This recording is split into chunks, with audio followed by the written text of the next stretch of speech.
Hello, this is Luke, and I'm back with another stream. Today, we're not going to be working on our exercise tracking web app anymore. We wrapped that up last time. Instead, I'm going to start working on a self-hosted analytics solution, like Google Analytics, but that you host yourself. I talked a little bit about this at the end of my last stream as well, but I'm going to talk about it more now.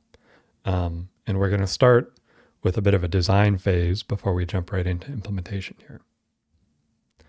Okay, so what do I mean by a self-hosted analytics service in the first place? If we go to Simple Analytics, this is a Google Analytics alternative that I use to track visitors to my blog and other sites where they're statically hosted. With these statically hosted sites, usually I host them on GitHub pages, which means I don't have access to the server side, logs about how many times a person hits a route or whatever. And so I rely on these client side analytics where, we'll talk about how that works later, but I use a tool like this to track visitors to my blog. The advantage of Simple Analytics, it has a privacy emphasis. Obviously your data isn't shared or tracked across sites other than mine. So it's not like building an aggregate profile or anything like that. And it also, I believe, doesn't store IP addresses. Not really sure exactly, but it works well. But I think it would be fun to build something like this ourselves as well. Something maybe a little simpler, a little cheaper to operate. And we'll see how that goes. So let me actually start by making a new repository for this. So usually the way I'll do this, GitHub here, create new repository, and I'll call this Nanalytics, kind of a random name, a small analytics server, Nanalytics, a self-hosted analytics solution. This will be public. We'll initialize it with a README. We'll do this. I guess node. Is there a bun one, I wonder? No, let's just do node. And license, MIT, kind of my go-to license. And we'll just have GitHub create this repository for us. Okay, so now I can clone this thing. So let's get this. And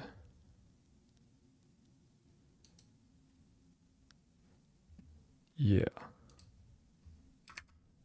If I do can I do git clone that here?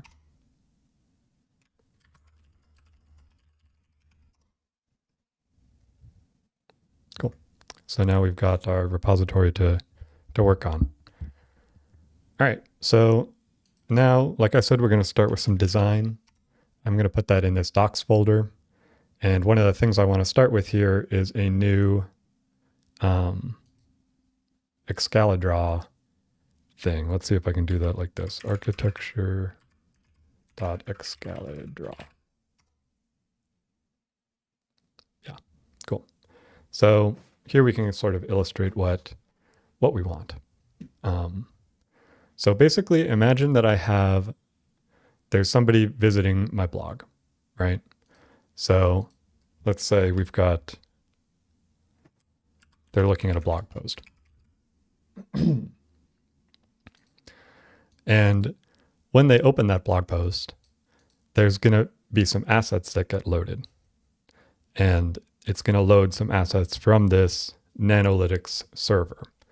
So we would have like a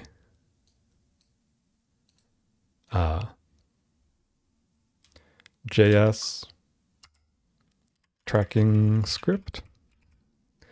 And again, calling this tracking doesn't mean that it's going to be tracking you across sites or something like that, like a Facebook tracking pixel or anything. but it's going to be tracking the actions that the user takes on my site and sending some requests to the server. So let's actually put a little box here for our server as well. Analytics.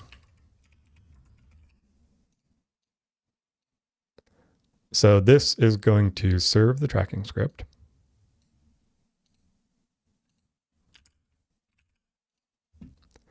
And the tracking script is also going to do AJAX requests back to the server to notify it of events. And I'm not exactly sure how this is going to work. We're going to kind of figure it out as we go, but this is sort of the idea. And then there's also a fallback. If the user doesn't have JavaScript enabled, it's going to serve a tracking image. And this is just going to, we can't track as much with an image because we don't know how long the user was on the site.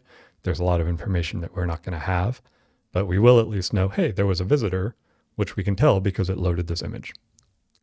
And this is also going to be served by the server here.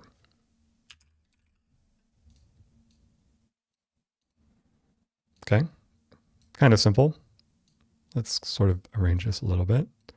And I'll just put a little text here. No script fallback.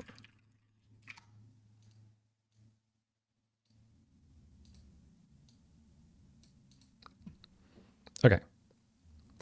So this is sort of the public-facing API that our server is going to need to handle. It's going to need to serve an image and a script, and it's going to need to accept these AJAX requests from the script. And then in here, there's going to be a SQLite. I'm going to use SQLite, I think, for the database.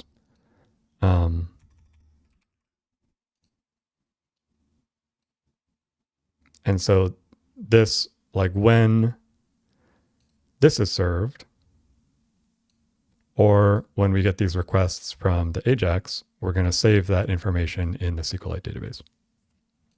Maybe I'll move this over here. And then we will also have a dashboard. Oops, I kind of messed that up.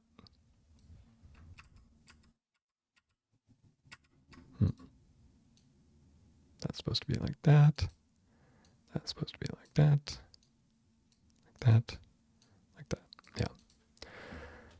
And then we'll have a dashboard, which is going to read from that SQLite database and allow us to actually like interpret those analytics.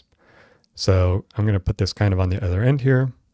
We will have a dashboard. And this will be served by an analytics, and it will be doing AJAX requests back. And those AJAX requests, again, will be reading from the SQLite database.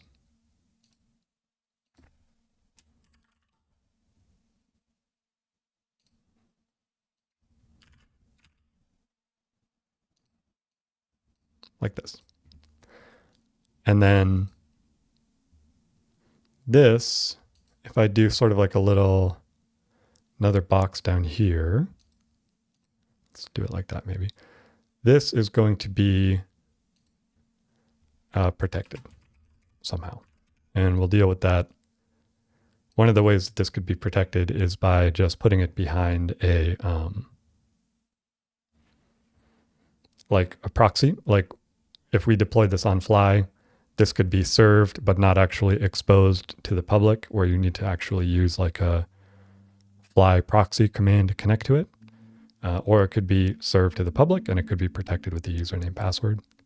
We'll deal with figuring that out when we actually get there. But that's sort of the idea here.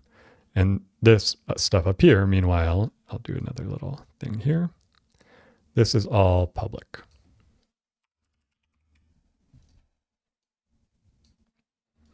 And so maybe I'll give this like a little green background.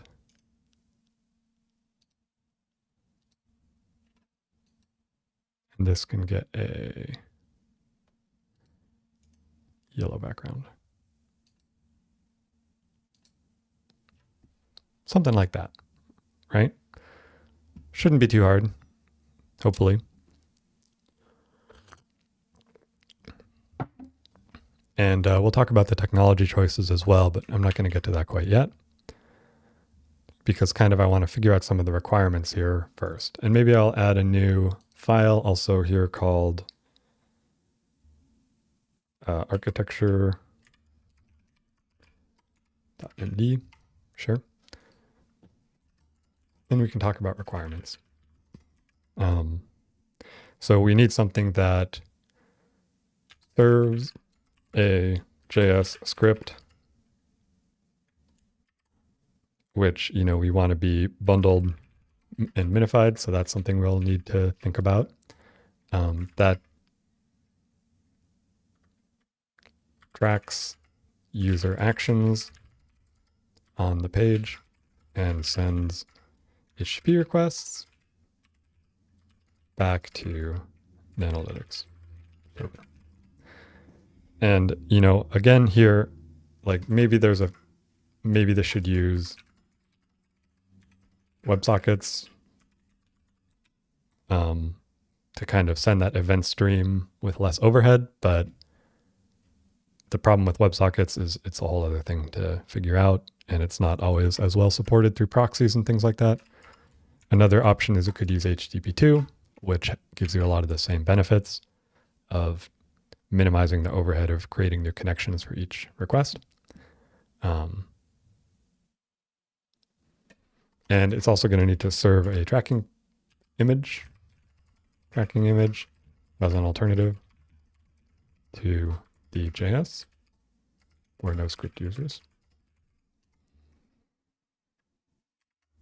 Store analytics data in a SQLite database. And that's fine for now. Okay, so then, you know, we could talk about the tools that we're going to use. A big one for me, I want to use Bun on the server again still. And in fact, we'll probably be using bun.serve, which is an HTTP API that Bun supports. You know, natively, you don't need to install a third-party library for that. And it also does bundling and minification, so we can hopefully rely on that as well. I'll even add that out here with bundling and minification.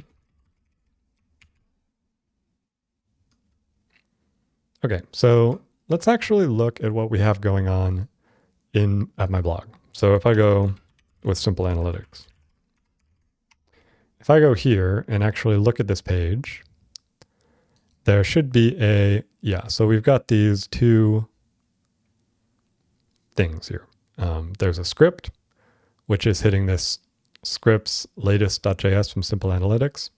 And if you don't have JavaScript enabled, the fallback is to load this no script GIF, which presumably is just like an empty image. But I actually kind of want to see what it's doing here. So if I go to the network tab here, refresh, and we can look at what's being returned. So the response here, you know, it looks like it's a very small file. The preview is not showing anything. It's probably just like a minimal GIF. And you can see, or GIF, I don't know, depending on how you like to pronounce it. And you can see as well, kind of the way that this is working, it's sending it with a bunch of these different parameters. So these are things that are being tracked in Simple Analytics. And with the GIF, it's sending these in query parameters because there's no real other way to send that from the browser. And it's kind of interesting because, like, I don't really know where all those are coming from, because this doesn't really include those in there. So it must be being mutated by the JavaScript, I would think. If I Can I disable JavaScript here maybe? Um,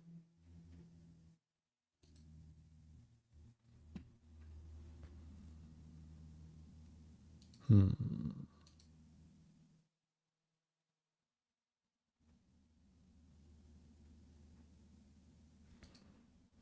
Let's see.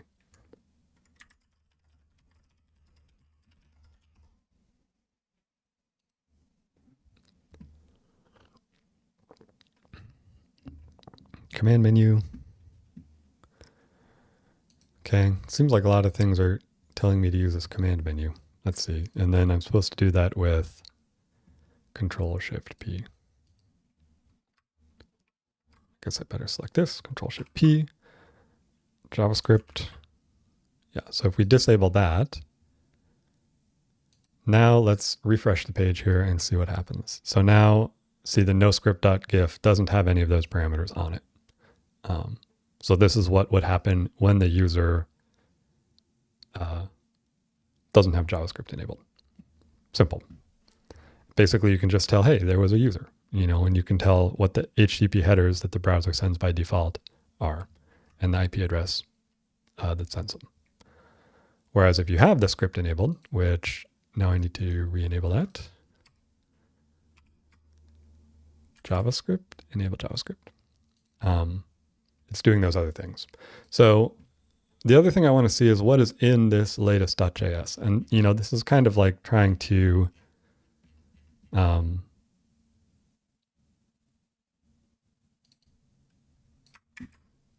do some research on prior art here is kind of what I'm thinking.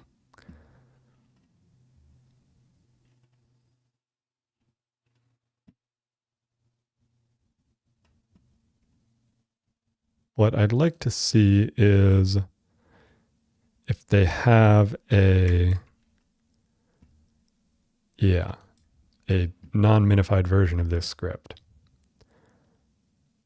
It would probably be like this latest. I wonder if it has, so this is the minified version. I wonder how they get that. Like source default.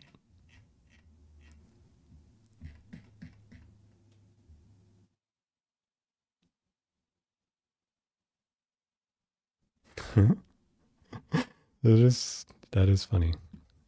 Okay. And so it's collecting some data. I'm kind of curious to see what it's actually going to do here. So warn, don't really care. Assign, don't really care. Bunch of stuff. Collect metrics.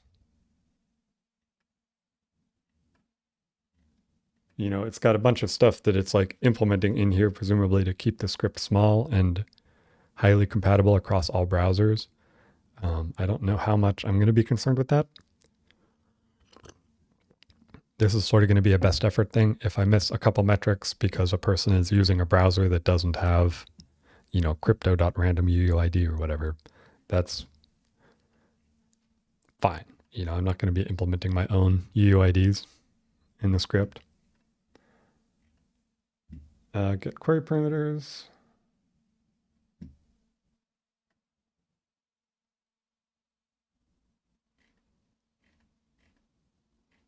Okay, so this is kind of what I'm interested in, this sending data logic.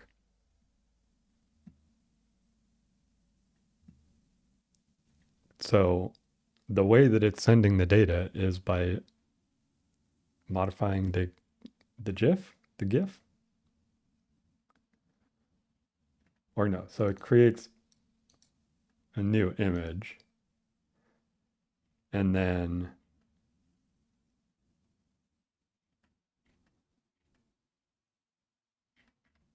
what? Where's the callback called here? Okay, so I think it's just like as soon as it loads the image here, the browser is probably making that request. And it's doing this instead of Ajax because I don't know why. There's probably a reason for it. I just don't know what it is.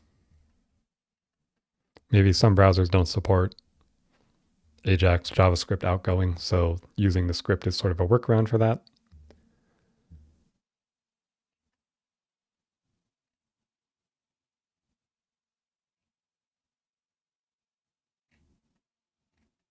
Bunch of like settings and stuff.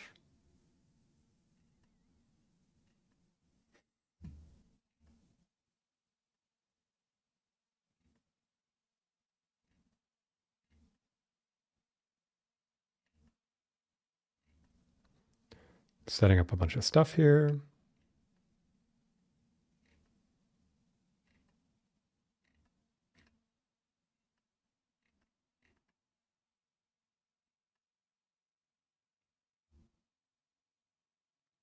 I'm curious about this send on leave thing as well.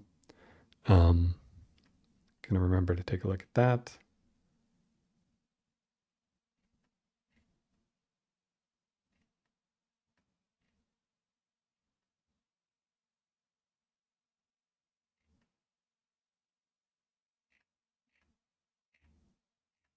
Jeez, they got a lot of stuff in here. Kind of complicated. Okay, what does this send on leave thing do?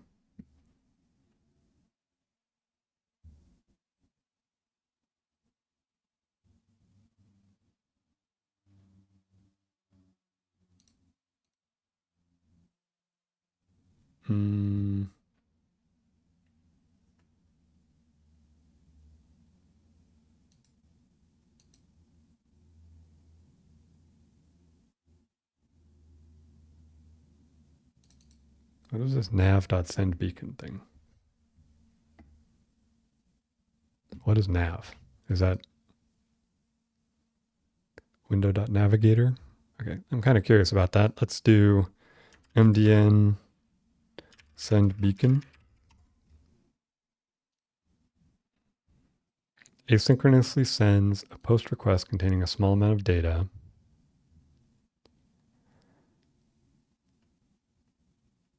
Seems like a pretty good thing to use.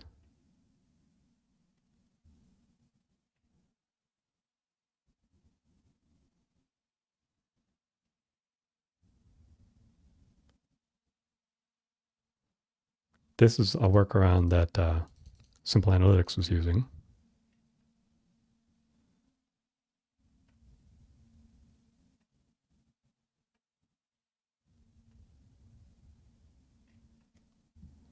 And this is kind of how we could do it at the end of the session. Like, for example, if you want to track how long has the user spent on this page, you know, that's an interesting thing to know.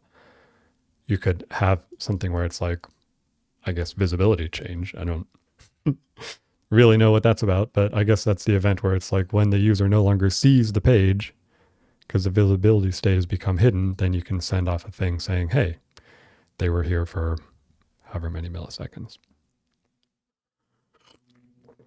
Okay. So it seems pretty simple, really. It seems like there's a lot of code in the Simple Analytics code that's designed for compatibility. I might just start by implementing with just this send beacon thing and see how that works. What's the browser compatibility here? Yeah, it's got everything. At least the latest version of all the browsers has something in it. So let's just start with this. And let's see, I will add some notes on here. Start with using navigator.sendBeacon.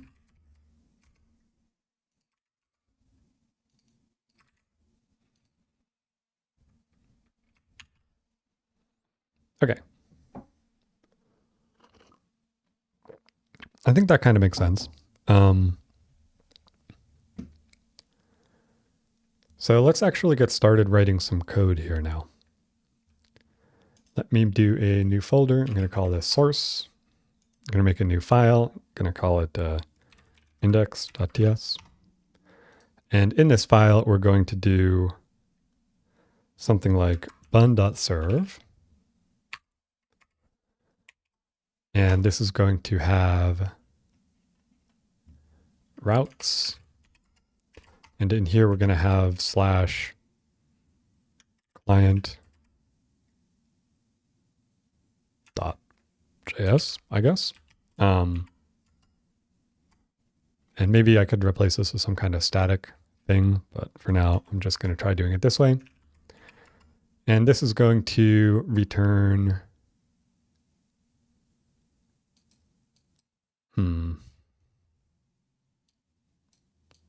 actually, it's a bit annoying. So let me look at the bun docs for a moment.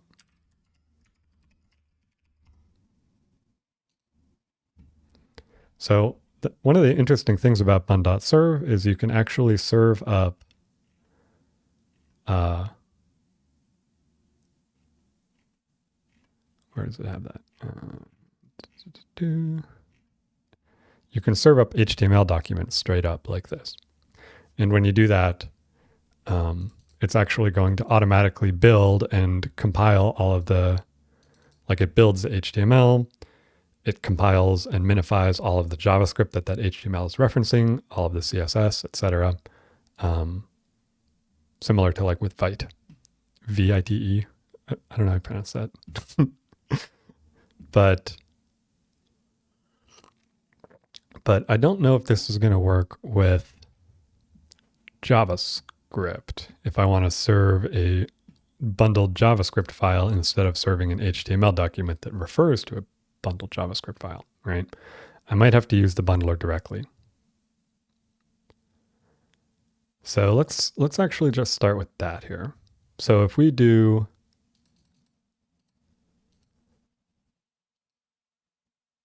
bun.build, so let's make a new file here. We'll call this client.ts.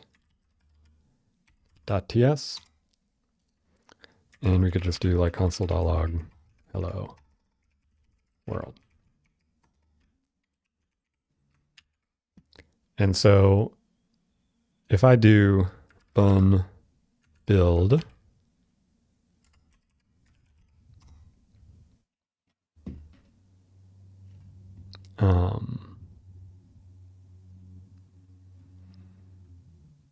bun build out file client.js force client.ts. Let's try that.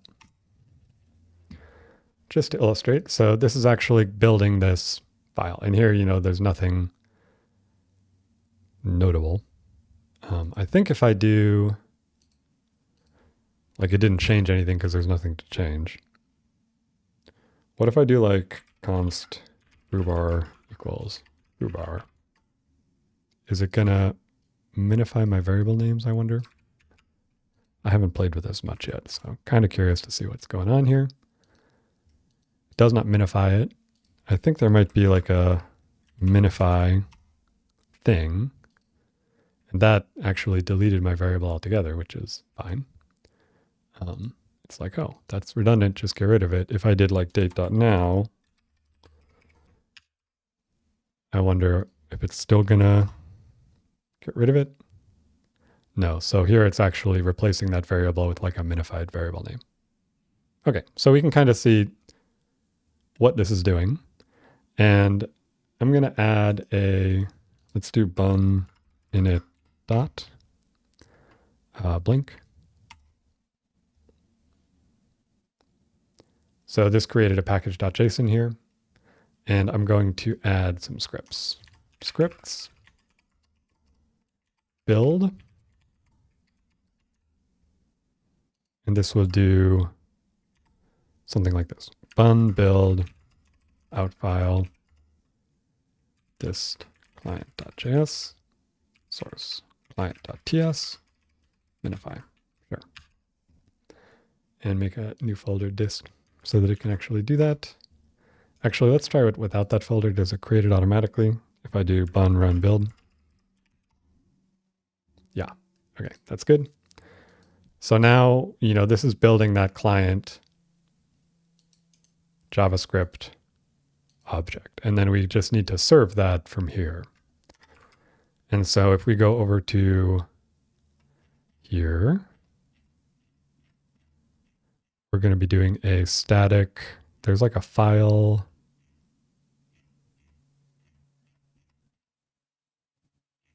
thing somewhere.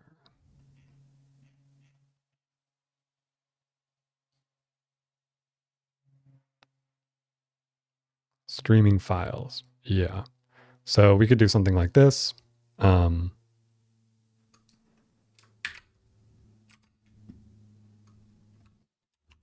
this would be like get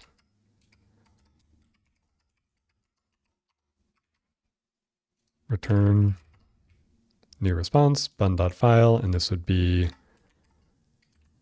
let's just do this client.js, I think is what we want. Okay, let's see what that does. So then I will also need I'll do another thing in here. We'll call this dev. And this will be bun run source index.ts watch, something like that.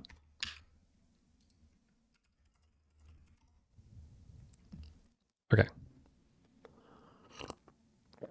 And I guess I should log something maybe as well. Do listening on port.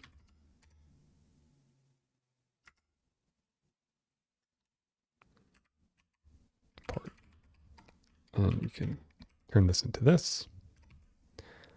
And here we can do like const port equals 3000. Doesn't really matter. Port.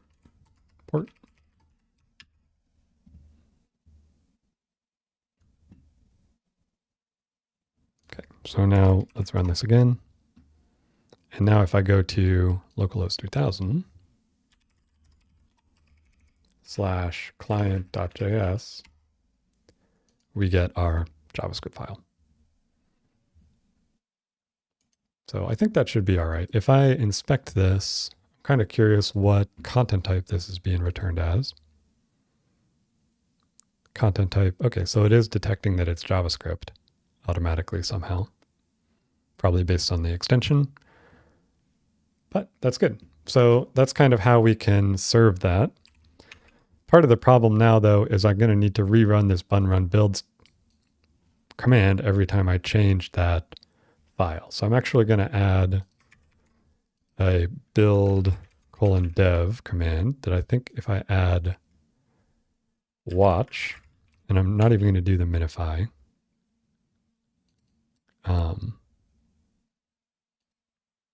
Then if I do a new terminal window here, I could do bun run build dev. And now, if I change something here, like let's go over here, that's the non-minified version. If I change this to hi, refresh this, we get the new version. Cool. So here we've got our kind of our basic setup. Let's maybe do a couple commits here. So, oh, nice. We get the new non-binary lock file. Very fine. We don't, I don't know why is this here? And why is this here? CSS type. And why is this here?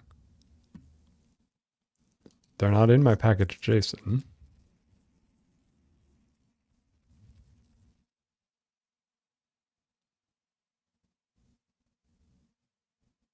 I wonder how to tell. Oh, so this is depending on types node. And node is depending on indice types. Bun is depending on bun types. Where's CSS type coming from? Types React, which is a pure dependency for some reason of bun types. Well, whatever. We will be using React later, so I'm not actually worried about that. Okay, so let's do this. this, this, this, and we could call this add.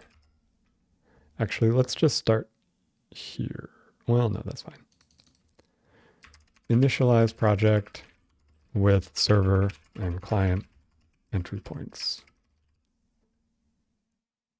Cool. And I'll commit this as well, like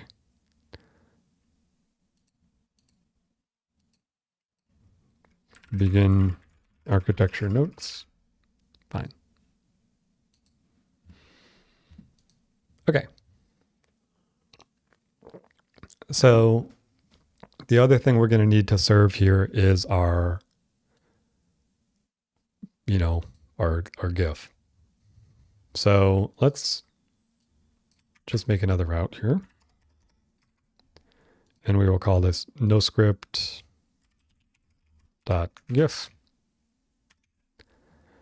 And this will be noscript.gif. And really, that doesn't need to be anything.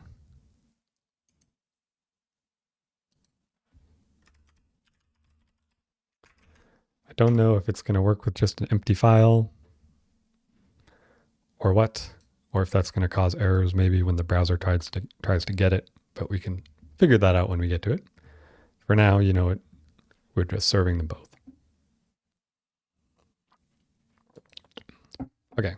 And let's double check that works. So if I go over here, noscript.gif. Do I have to restart this for some reason?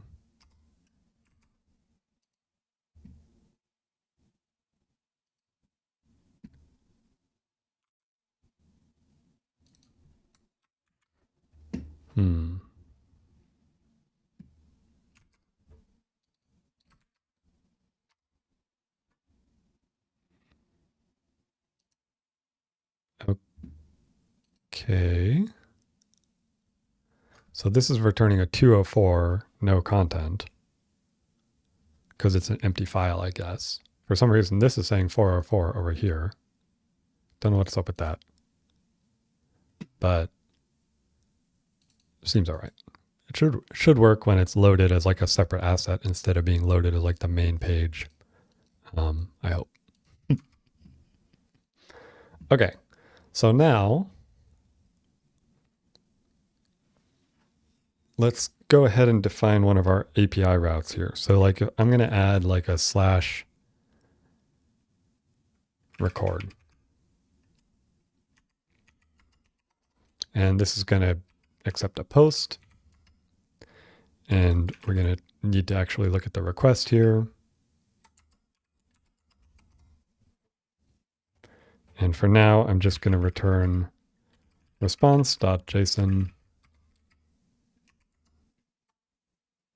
status. Okay, sure. Doesn't really matter what we return here so much because this is going to be kicked off asynchronously within the browser. I mean, really, I could just return like a empty response, but this is fine. Okay, so then we've got this request body. And this should know what.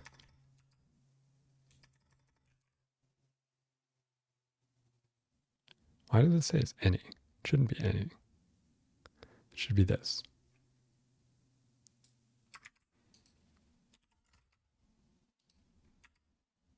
Request.body is going to be, the body of the request. And I think there's a .json thing you can use to extract the JSON version. So that would be like const body equals, rec.json. And then this would be async. Okay, cool. So then we can,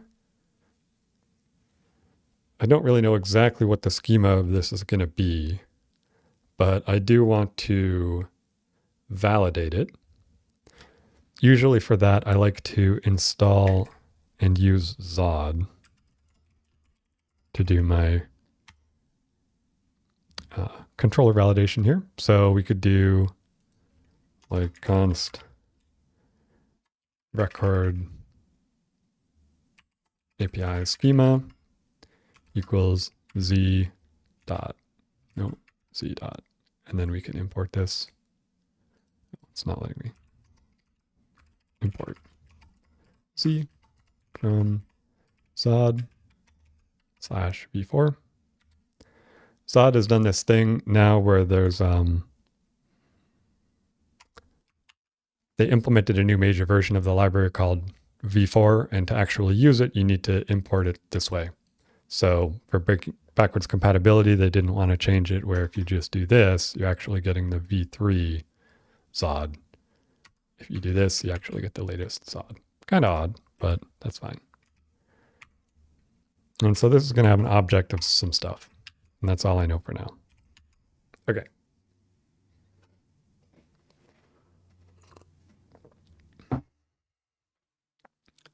Let's see. Do I have prettier? Yeah. So I think I want to configure project settings.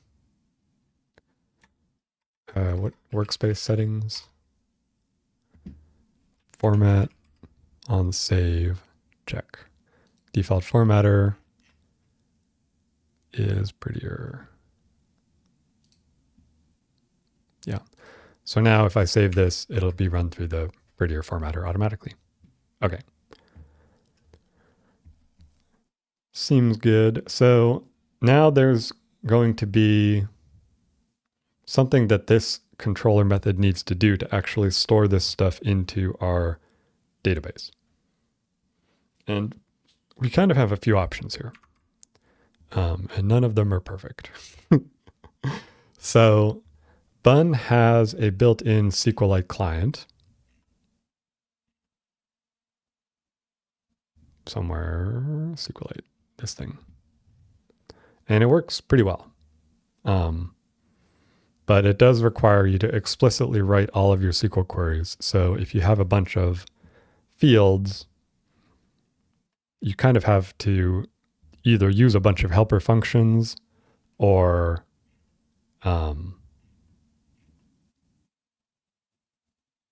like to write an insert or a select statement, you have to list every single column every time.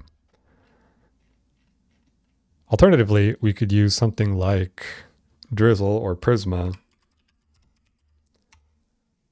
which provides an ORM layer over the database. Come on, bring me to the docs for this. Yeah. Something Prisma ORM.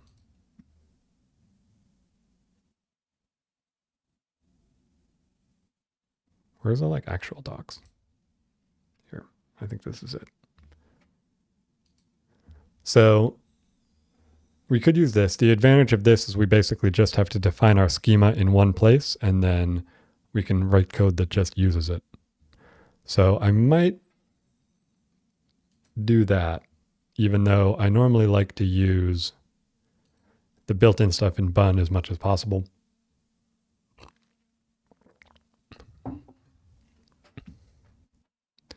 But let's actually just start with this, because this is a really simple thing to get started with, and we can adjust as needed. So, we're just going to be doing something like this. And the database here is going to be, let's do like db file. And we will call that db file equals process.env.db file or local/db.sqlite.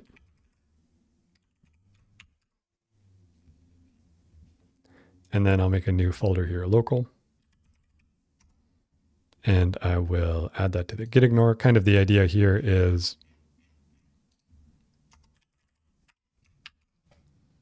we don't want to commit this SQLite file. So we're putting it in a folder that's basically just for local development purposes. we provide an environment variable here because when we actually deploy this to the cloud, we're going to probably want this database stored in a different location. So that needs to be overrideable. And probably the port, I'll just do like dot port, just so that can be overridden as well. Okay. So basically then what we would do here is something like, we could even do like record API schema dot parse that. So now the body is going to be the type of this. And then we would do db dot query, or it could be db dot run, I think. And then it would be like insert into events, values, and then we would need to know our values, and then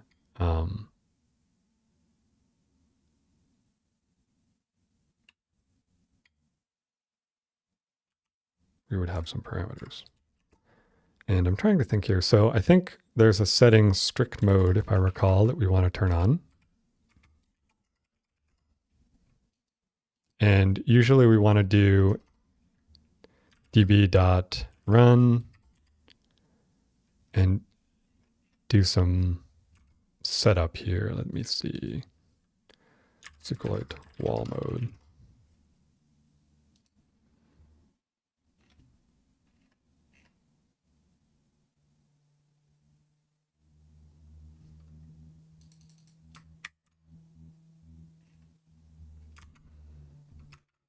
Just run that.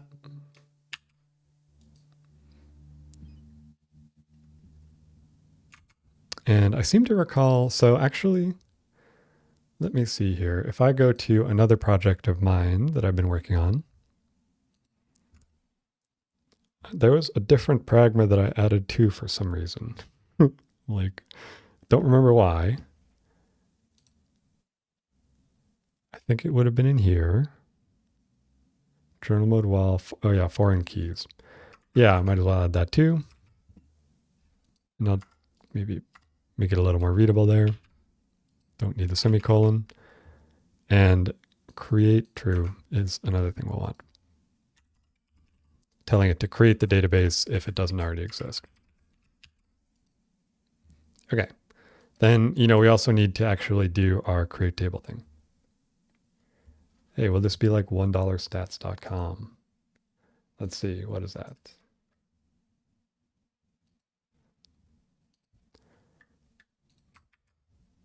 Oh, no, let's just type it in.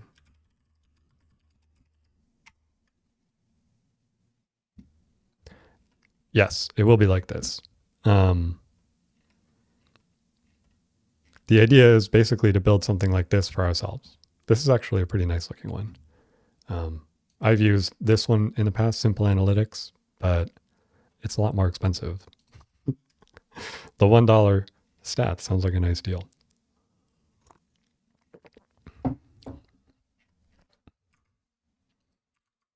And kind of the idea with this is I'm not necessarily expecting this to be equivalent quality to an actual commercial solution like that, but that's kind of the direction that we want to go. And hopefully by building some of this analytics stuff ourselves, we'll learn a lot more about how it works, what the trade-offs are involved, and so on.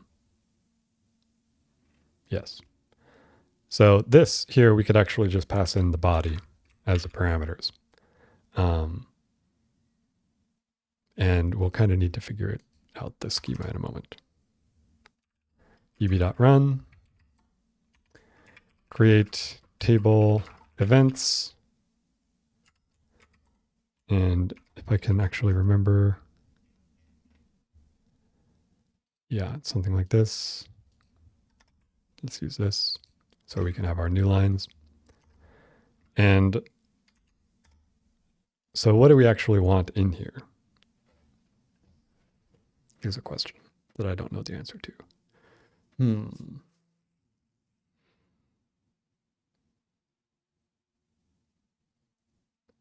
I mean, for starters, we want some kind of unique user ID.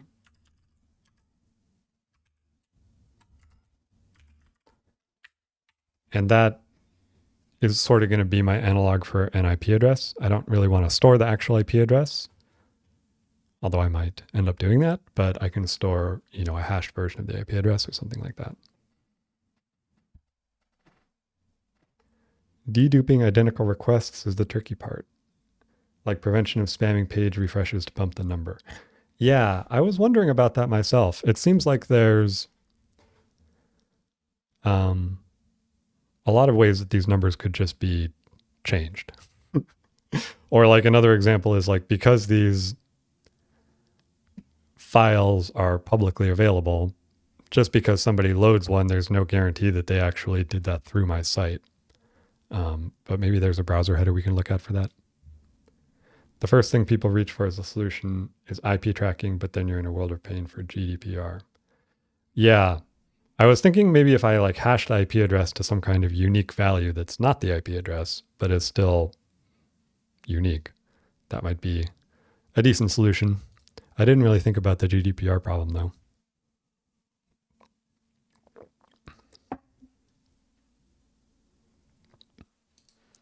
Ultimately, I'm kind of assuming, like, say somebody does refresh the page 5 times. That's technically 5 views, Are they meaningful views? No. And you could maybe tell based on like how long the user was on the page, like, well, they viewed it 5 times, but only for like 0.25 seconds each time. And then by using some kind of user ID to sort of deduplicate that, we could also have like a unique users type of tracking mechanism. And exactly how this user ID will be populated, we'll have to figure out. But I think that's something we want. And then I think we also want like I guess the URL that they're visiting. And then I would have something like start time. Not sure what to call that. And I think SQLite, I think there's like a date time thing. We're going to see that. I always have trouble remembering all of the SQLite data types because I'm so used to Postgres.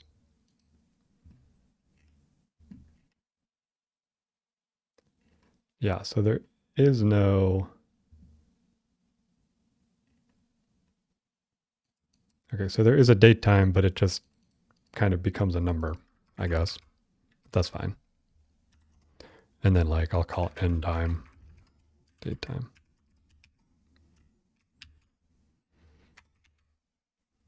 We'll start with that. So with that, you could get the count of visitors, which is just the count of the total number of rows, the count of visitors per page, the unique count, or the count of unique visitors based on that user ID, however that's calculated. And the start and end time could be used to calculate the time that they're on the page, as well as like the number of visits per day and so on. Seems like a decent start. And so then this, and I guess I should do like create table if not exists. Is that where you put that?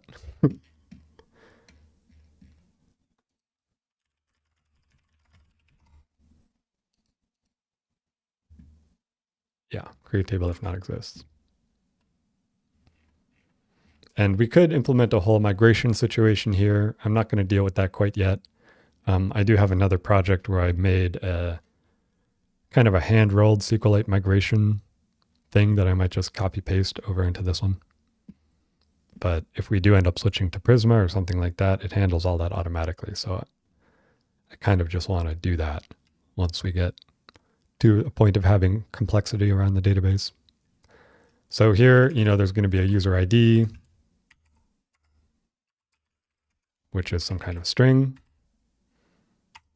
a URL, which is some kind of string, start time, and I'm going to, I know that there's different opinions about like, well, you should be doing it like that, camel case or whatever that is.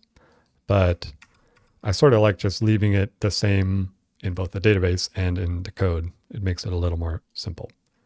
And especially like down here where we're passing this into db.run directly, if we keep these aligned, this object that we get back as the body will actually be perfectly shaped to be a set of parameter inputs to our database as well. And this will be a number, I guess.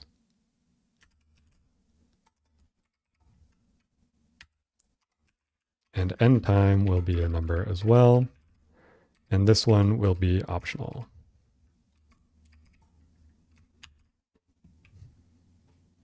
Maybe I'll say nullish.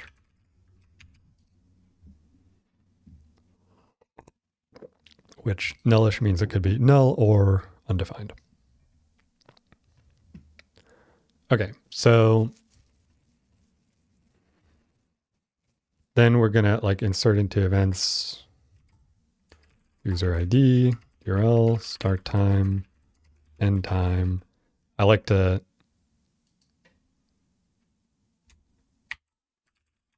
do those kind of in order so I know they're aligned. I think it's something like this.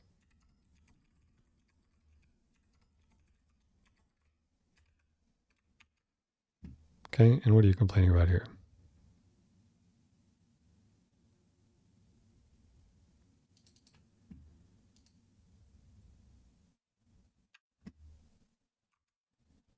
I mean, I think I can pass an object in there, right?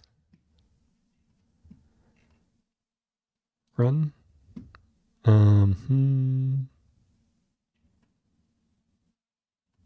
Where does it? Yeah, binding values. Yeah, so I can pass an object to it. And because we're doing strict true, we can pass the object without prefix like this.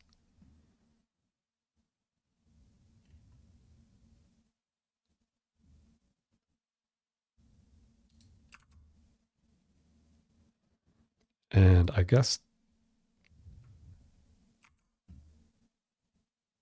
I need to do it like this. db.query dot run body.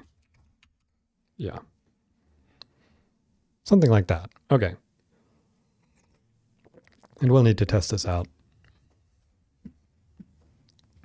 So let's do that. Let's see here. If I rerun the server now, actually let's have the client test it out. Let's actually write our code for that. So if I do navigator dot, what was it?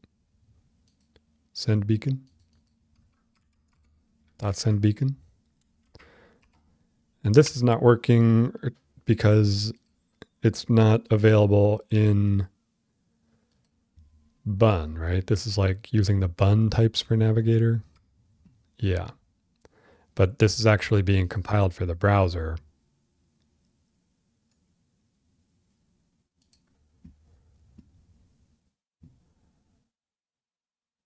It's a bit annoying. I wonder if there's a good way to fix that. But for now, I'm just going to ignore the squiggles. So this would be /record. And we will have, it can just be an object, right? Data, a string literal or object.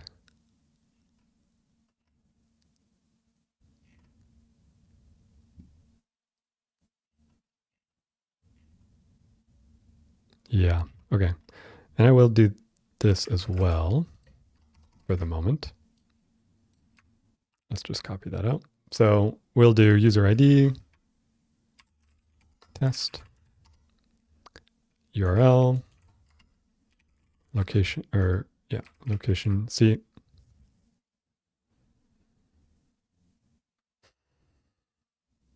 Yeah, I wish I had autocomplete. I think it's location.url.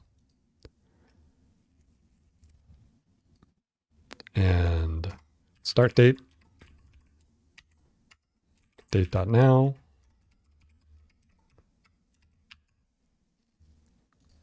And let's just rerun this bundler here.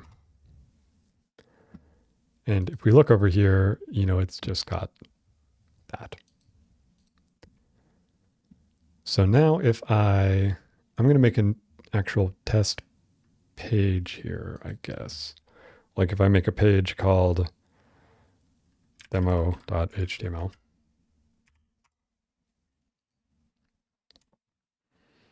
And this could be, you know, doc type HTML, HTML, head, title, test, page, body, script,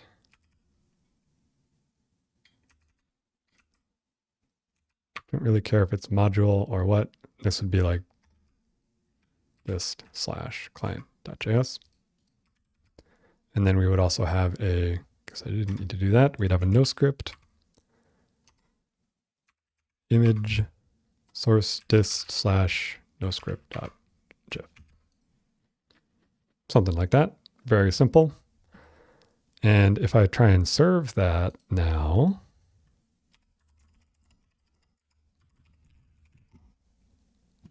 port 8000. What's going to happen? I don't think this is going to work. But I kind of want to see what it does. Okay, right. And then I want to serve demo.html.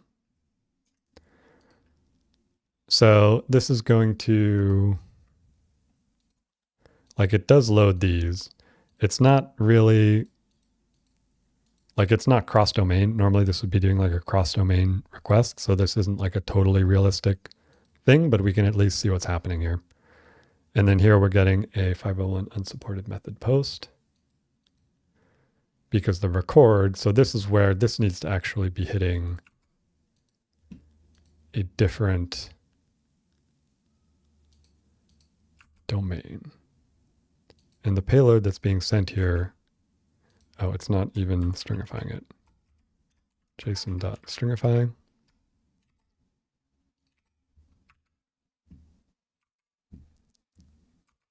Just to try it, if I do localhost 3000/record, does that work? It does work, but we get an error, some kind of error. Because the URL, that's not a thing, I guess. Okay, let's fix these types so I don't have to keep remembering everything from the top of my head here.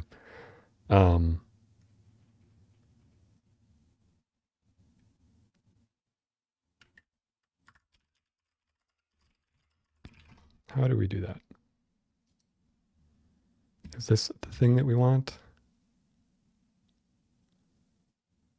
Available as DOM in the lib section and included in projects by default.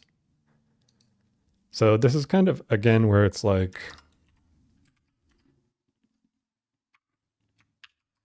it's a bit odd because we don't want this to be available for the server side stuff, but we do want it to be available for the client side stuff. So we almost have two separate projects here if we do it that way. But I think it shouldn't be too bad. Okay, so now we can see, you know, this is probably path name that I was looking for. Or I could even do href maybe, so it includes everything. So now if I refresh this, you know, we've got the actual full URL there. I guess I should do path name. Well, no, whatever. It's fine. And what's the response here? What's going on? Getting some kind of error. Start time. Oh, it should be start time. Okay, fine. What now? Missing parameter end time. Well, I guess I'll still need the optional even if I have the nullish. A little annoying. Right? Oh, this thing needs, okay, so that actually should be nullable, let's say, and it'll always have to be passed in. So we would do like end time null. And, you know, again, this is something if you were using Prisma, it wouldn't be a problem, but because we basically have this hard-coded SQL query here, this end time parameter always needs to be present in the body object, even if it's just null. Okay, so now we get a 200. Very good. If I open Table Plus here, we can inspect the database. Let's do new SQLite. And we will select a file here. Let's see.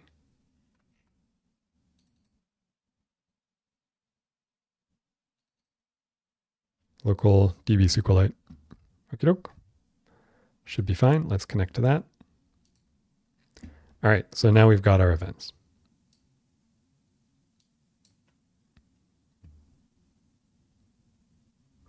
Cool.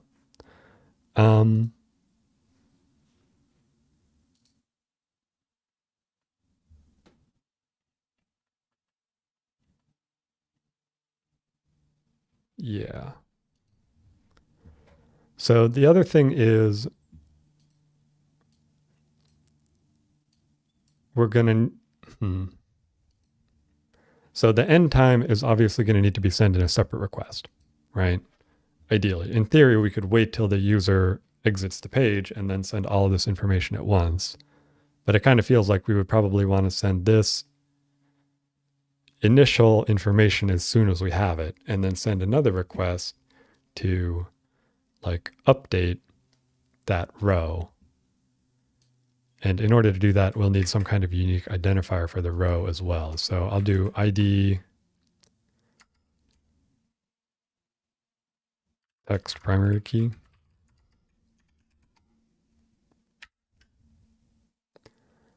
And without row ID, I guess I should have done that. Something like that. This will need ID, z dot, this will be a UUID.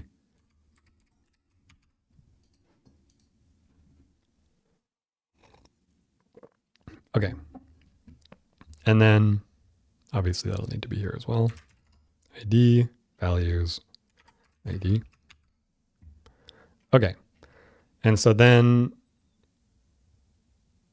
we would also have, we could just reuse this same route, I guess. And we could say like if db.query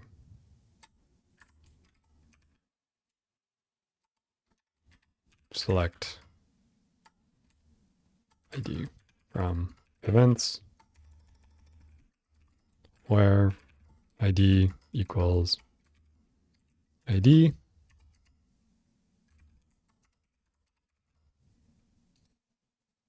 Oh yeah, dot get. Let's do dot get. And so that should return one result or null. So if we get a result, then we're going to do an update. Otherwise, we're going to do this insert. Basically implementing like a simple kind of upsert logic here. Oh, there's a spammer in my chat to ban. Let's see, how do I even do that now?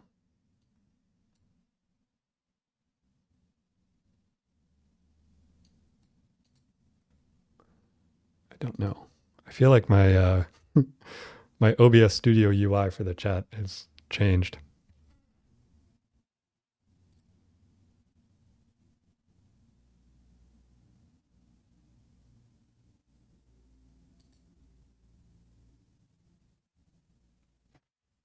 Okay, there we go.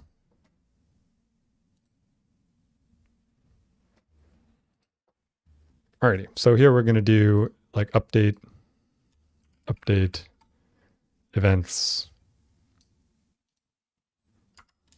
where ID equals ID, update events set,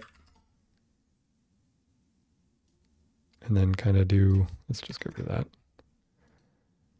So we're going to set, like the user ID shouldn't change. There's no point updating that. The URL shouldn't change. The start time shouldn't change. I'm just going to do end time. End time equals end time. Yeah, that's fine.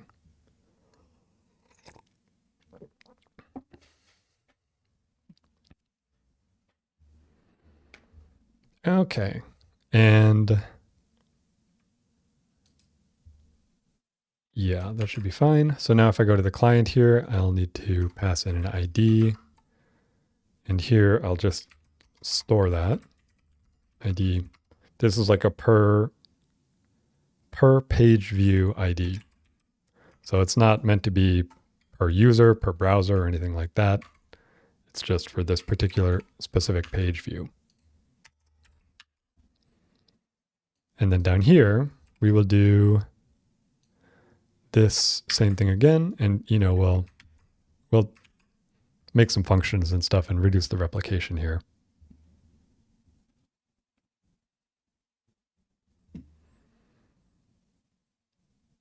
So this is going to be, we just need the ID and the end time, basically, which would be date.now. Okay.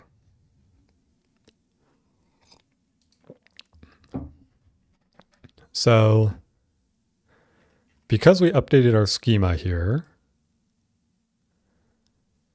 I'm going to actually just delete this table so that it can be recreated. Because again, we don't have like a migration solution or anything like that. So now if I go back over here, refresh, we should have the events table again with our updated schema. And if I open my browser, refresh, if I go over here, we should have this without the end time. Now, if I go, say I close this tab, did that do the thing? It did not. How do I reopen that? Command Shift T. Yeah.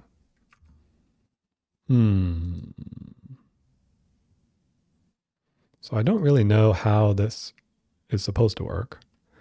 Oh, okay. Right. So this isn't happy. It looks like it did try to do the request. It's just not happy because it's not matching this schema. Arguably, maybe I should make this a separate route. Let's do that, like /finish. Let's just copy all this. /finish. And this, I mean, like I really, you know, I don't need those types to be explicitly specified at all. Finish API schema.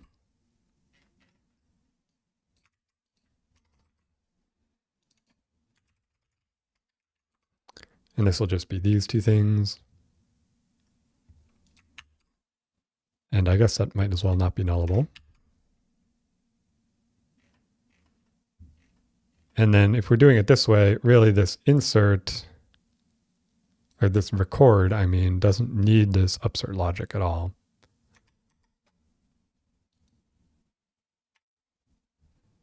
And it also doesn't need the end time, although I will include that just in case. And then here, again,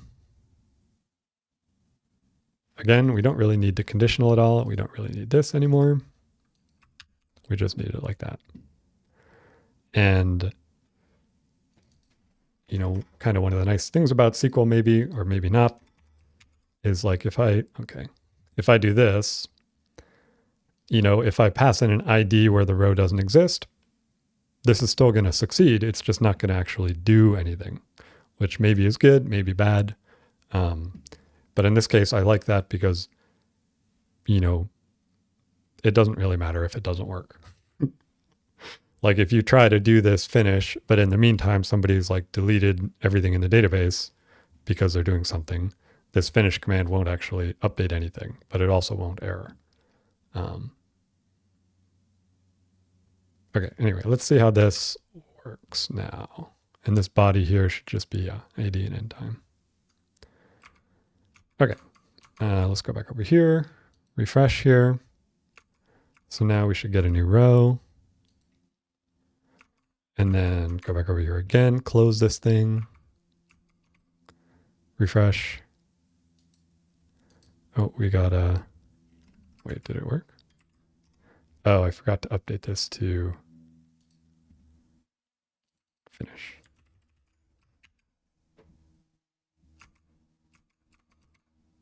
Okay. Reopen our tab, close it again. And what's the problem now?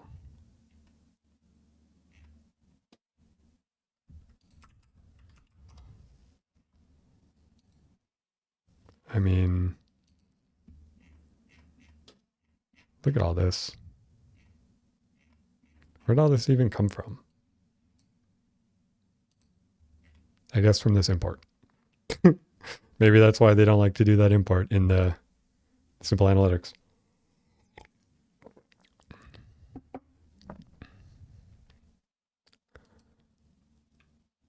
So, but if I look for /finish, okay, so that is updated. What am I doing wrong here? Let's reopen our tab.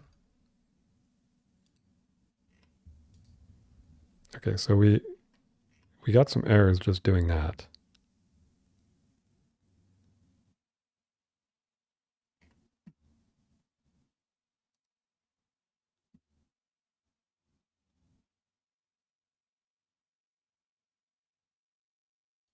Right? What happened here?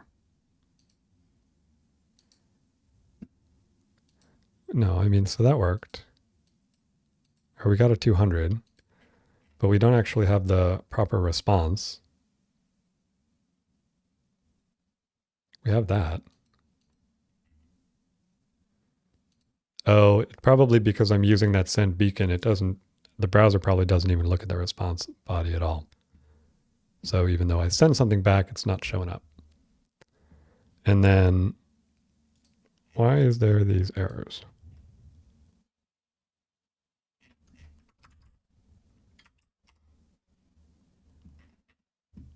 Let me just try that again. Record. Okay, so that didn't seem to error. And then it did a finish call. That's interesting. Why is it doing that each time? It's like each time I switch away and then switch back.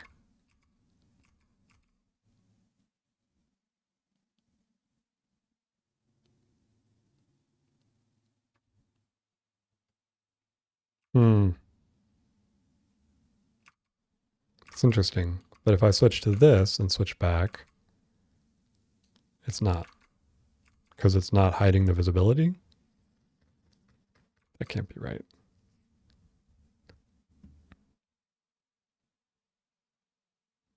Either way, this is actually okay because each time it should be updating the end time.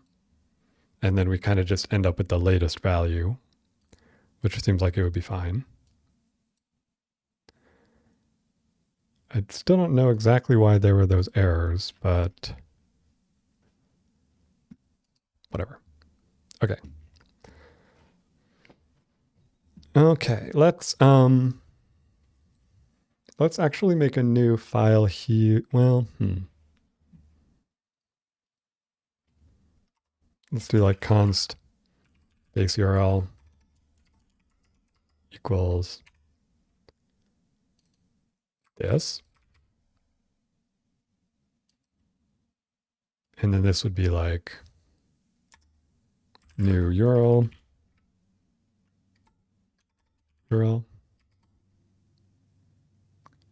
slash record base URL.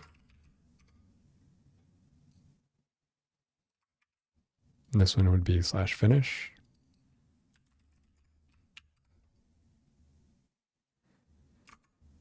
Yeah. So now if I refresh this here, it should be still doing the right things. Yeah. Okay. And so then the other thing is, if I were to, I actually need, it just occurs to me, I need to update this NoScript thing. So this makes sense. We're returning a file, but we also actually need to create an event. And we don't have any information about the event really. So we're kind of going to need to construct that ourselves here. And this is where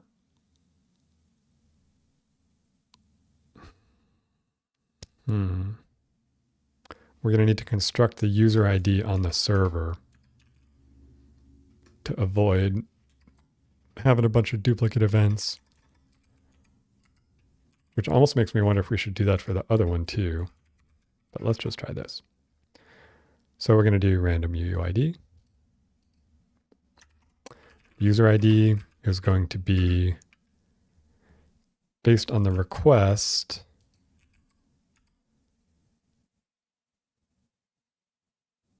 See, like, why does that think that has an any type?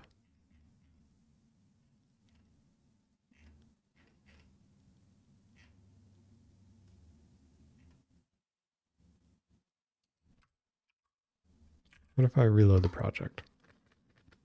Okay, now it's like, oh yeah, it has a type. Okay. Oh no, now it's like any again. What is up with that? Some type inference problem.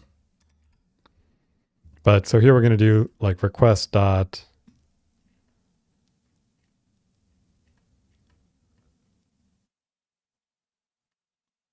let's see. It's not refer, is it?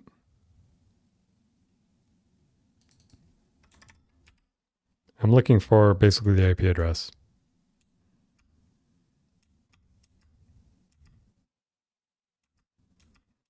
I guess that would be not a header. I wonder if I can even see that here.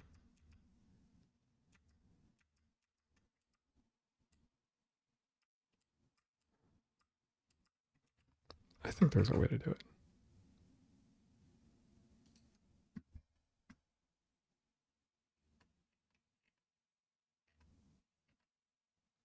HTTP server.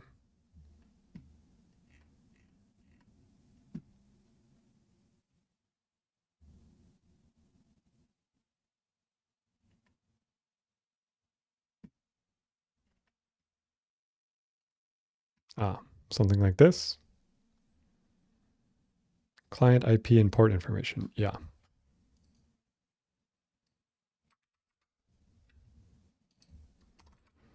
And again, I'm not actually going to store the IP address. I'm going to store a hash of it.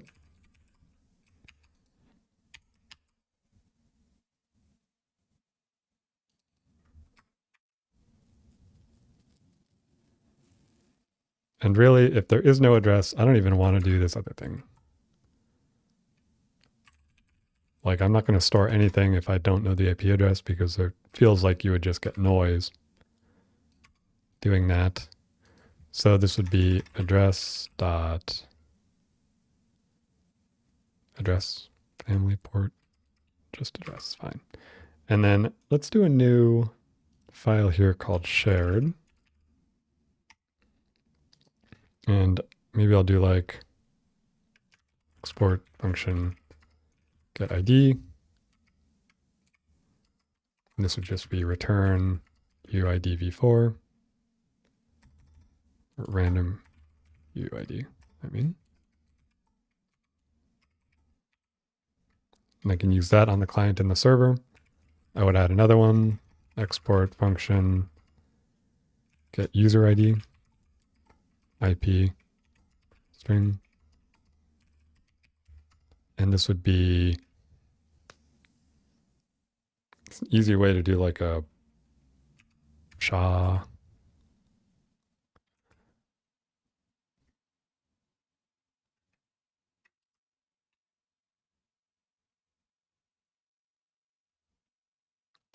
So I want to use this, but I don't think I'll be able to use this on the client.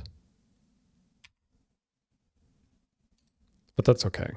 Maybe I don't need to use it on the client. I can just use it on the server in both places. Okay, fairly simple. Hopefully that works fine. It's returning a Node.js typed array, which is okay, but I should probably convert that into a string. Can I do, no, how do I do like, convert it to,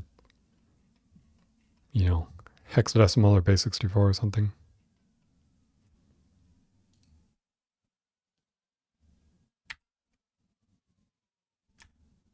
I don't know. Let's just leave it for now.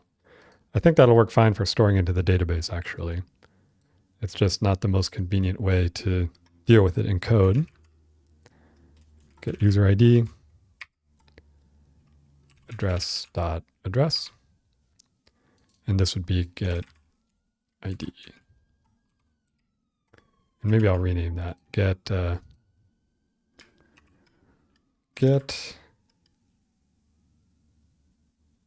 visit ID. Sure. Okay. And I don't think the get user ID will actually work on the server or the client. So I'm going to put it down here.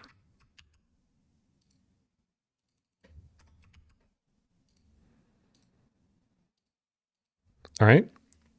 So kind of the idea then is the start time, the end time we will never know. So that, there's no point even passing that in. The URL, I don't know if that's like visible in the refer header kind of situation or not. Let's see. So like if I look at this one,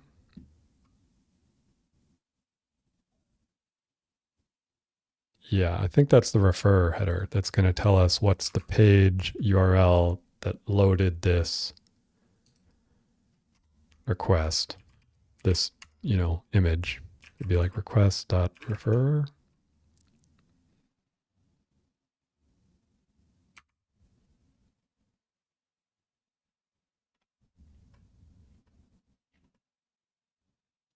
Sure. And start time, we'll do date.now. I mean, we could also use something else probably, but kind of the problem with doing date.now is, we're getting the server date, not the client date, whatever. Doesn't really matter that much though. It doesn't need to be super accurate because we're not comparing it with an end time or anything like that for this particular NoScript variant.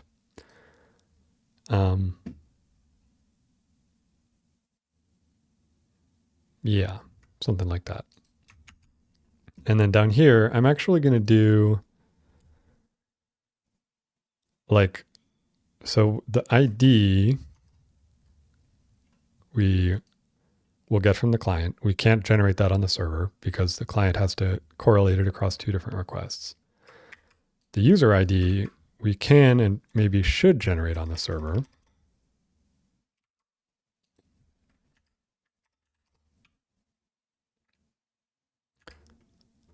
The URL, we might actually want to generate that on the server too. So let's do this. Address if, let's just do if not.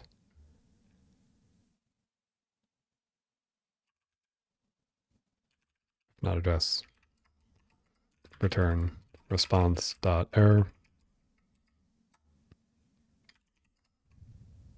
And I'll do the same thing up here. Instead of doing like if address, we'll just exit it if there is no address. Actually, for that one though, we do still want to return that. So that makes sense, kind of. And then we need server. Okay. Dot, dot, dot, body. Yes.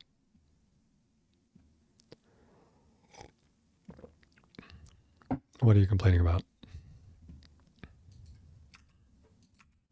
Right. Okay. So if we're doing it this way, we don't need the URL in our request body, and we also don't need the user ID. Now, maybe there's a better way to calculate the user ID from the browser side. I don't know.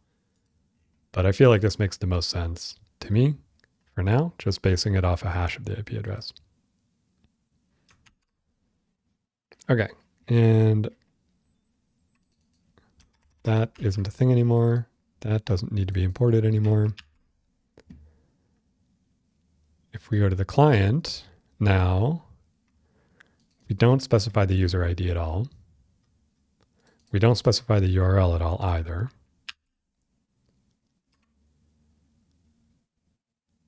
And this we can actually import from that shared get visit ID, that shared module.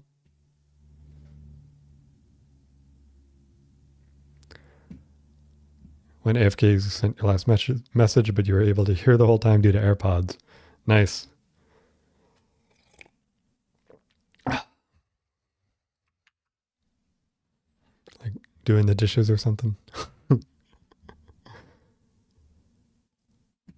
Alrighty, so I do want to do some commits here. Ignore local directory. Pretty simple. Let's just commit that. Can do another one to add Zod. Add Zod.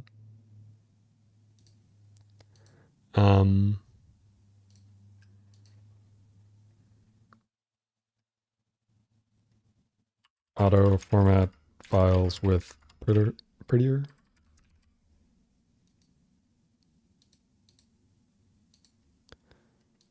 Support or include DOM types or client-side code. Making tasty food. That's fun.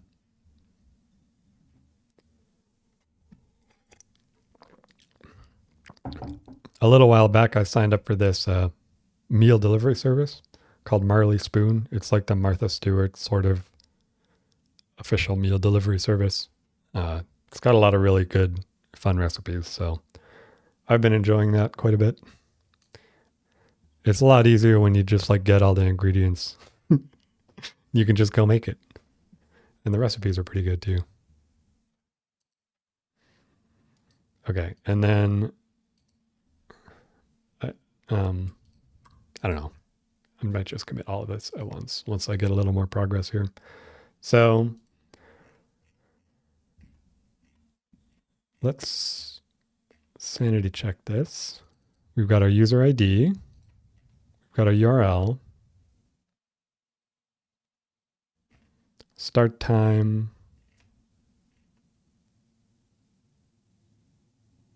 Yeah. Okay, so that should kind of work. So let's actually go over here. Let's clear this out. Let's just do it like this, I guess. Truncate, commit, and then let's try some stuff here. So if I refresh the page, okay, we get an error right away. Can't see the response, right? Oh yeah, okay, so wait.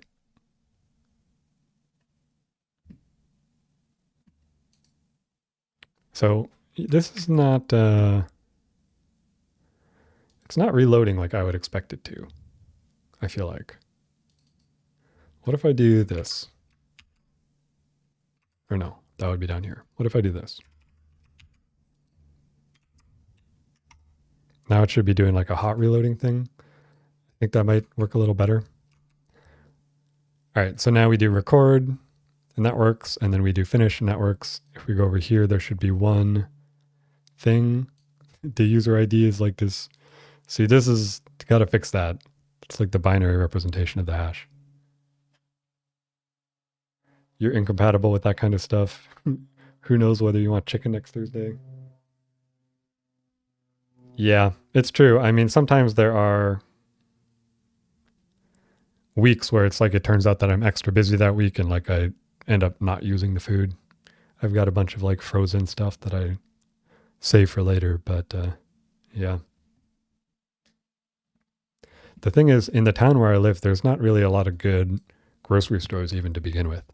So, like, if you want good quality produce, grass-fed beef, and all that kind of stuff, it's like, it's kind of a pain to actually even get it. The URL is empty. So the URL is not, the referrer is not being populated.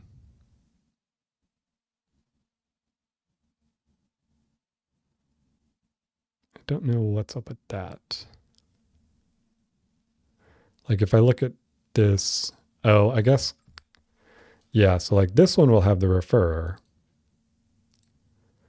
loading the script, but the actual AJAX request that the script makes, the referrer doesn't have the URL part. So maybe that does need to be passed through from the client. URL location dot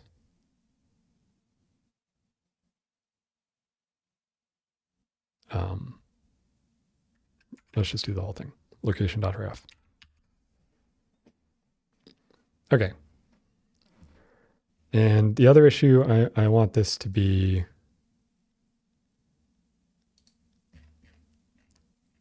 I want this to be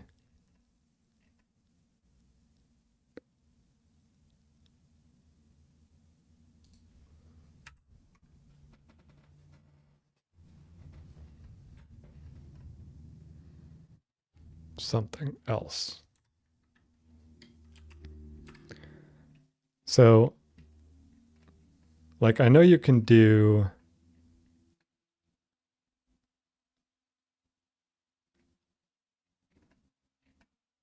I could load it into a buffer and use that to convert it to something like base64.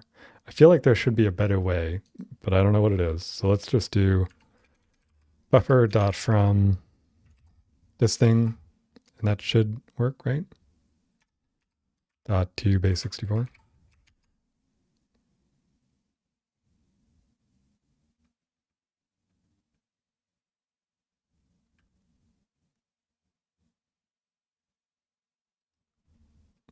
I'm not sure exactly what that's complaining about.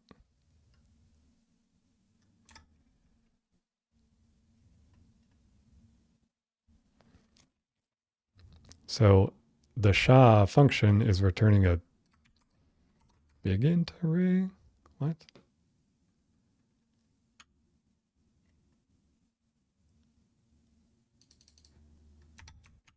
I feel like that should work. Let me just try that, see if that works, even though TypeScript is complaining about it. Okay, refresh. Did not work. Wait, what?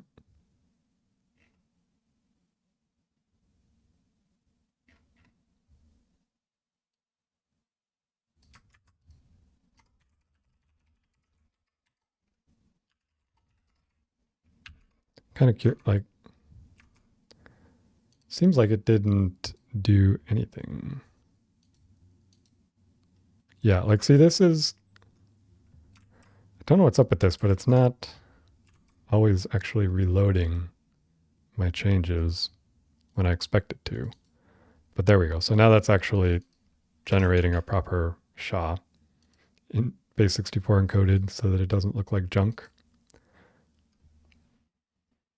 Probably, I mean, normally it would be like hex encoded, I guess, but whatever. Grain-fed tastes better. Interesting. I'd never heard of that. I always just pick grass-fed because, like you said, it's a bit healthier. But I just assumed grain-fed was cheaper and that was the benefit. You know, for the companies growing the cows, raising the cows. Okay, so I guess before I commit this, let's also test with the no script version. Disable JavaScript, refresh. So now we hit the noscript.gif. And now if I look over here, refresh, it didn't do anything.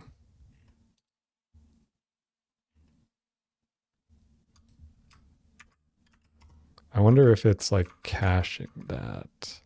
I don't really want you to cache that.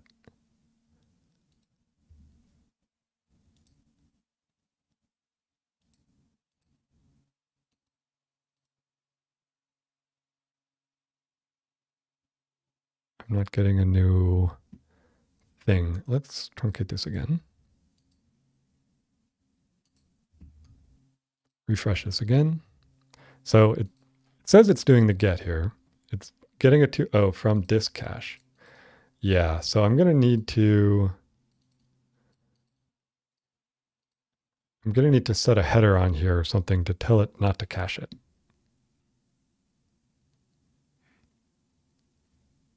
Right? I'm kind of curious if I look at the one that, this one, yeah, expire 0, pragma no cache, cache control, bunch of settings here. Okay. Let's add those in.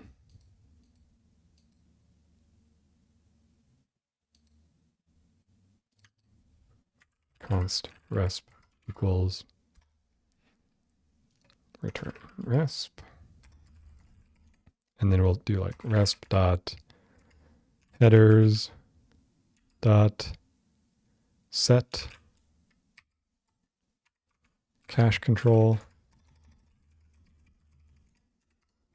And we're just going to kind of copy these because, you know, a lot of this is just like, I don't know, feels like just some like wizardry. You just have to get the right incantation in your headers. So expire 0.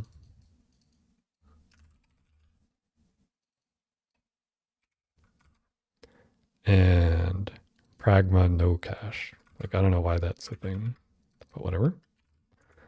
Pragma no cache. Maybe that's for like proxies, reverse proxies. Not sure. And I probably should be setting this too, access control allow origin. That's not going to be relevant at the moment, but it will be once we're actually deployed. Access control allow origin, star. And I will set that up here as well.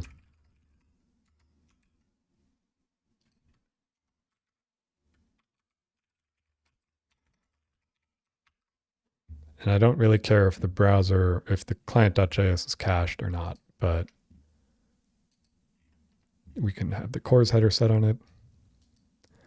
And I could set that on these two. Maybe, I don't know. I don't know if that, we'll have to figure the CORS stuff out later.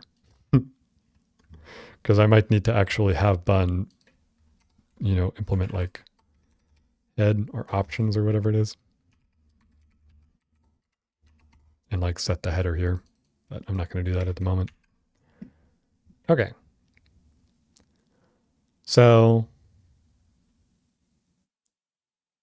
Now with that, the thing's already in the cache, and it's not going to know that it shouldn't cache it anymore. Also, I might need to quit that again for some reason.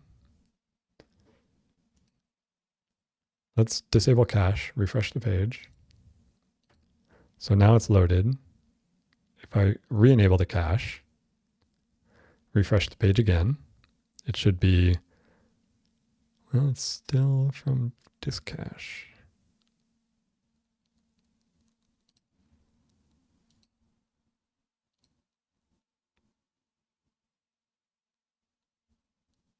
The headers are not coming through.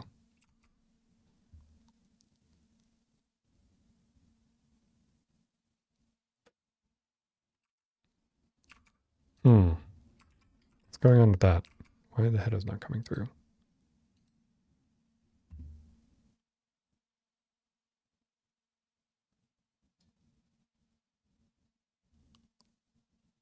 Oh, those aren't request headers, are they? I don't think so.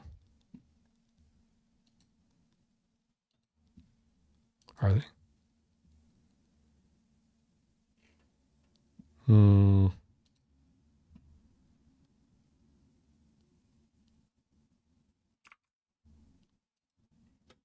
Not sure what's up with that. Well, caching issue aside, it also seems like this isn't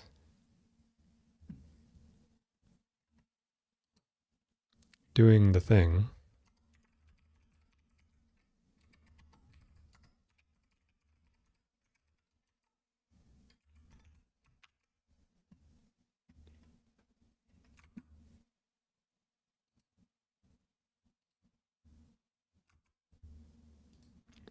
Yeah, it's not doing the thing. So what is up with that?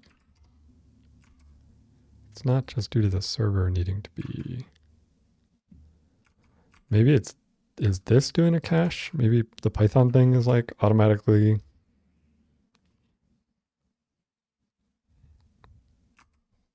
I don't know, that maybe doesn't make sense.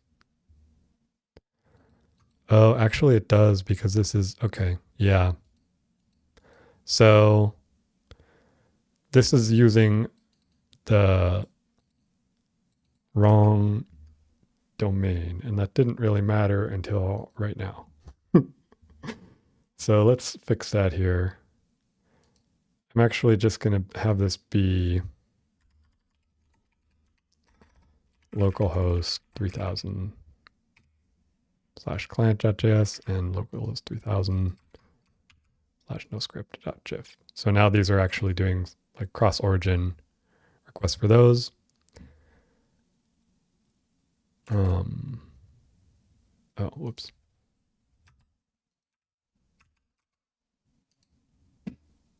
Okay, so now that's actually working, and we should have the proper response headers here, and it should have created a thing. And it did. Excellent. And so if I refresh this page, I should get another thing. Different ID, same user ID. The URL is empty. Still, why is the URL empty? It's this request.referrer.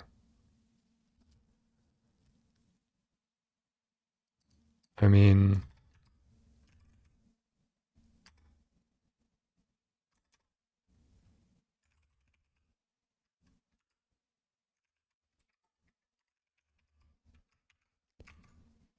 is it different if I do it like that?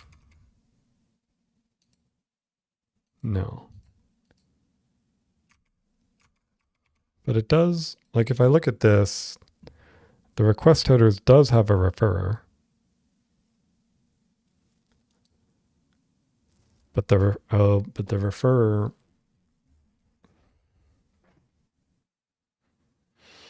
because it's now cross-origin, I think the referrer doesn't include some stuff. I wonder if there's a better way to deal with that. I'm not sure. For now, I might just set this to null.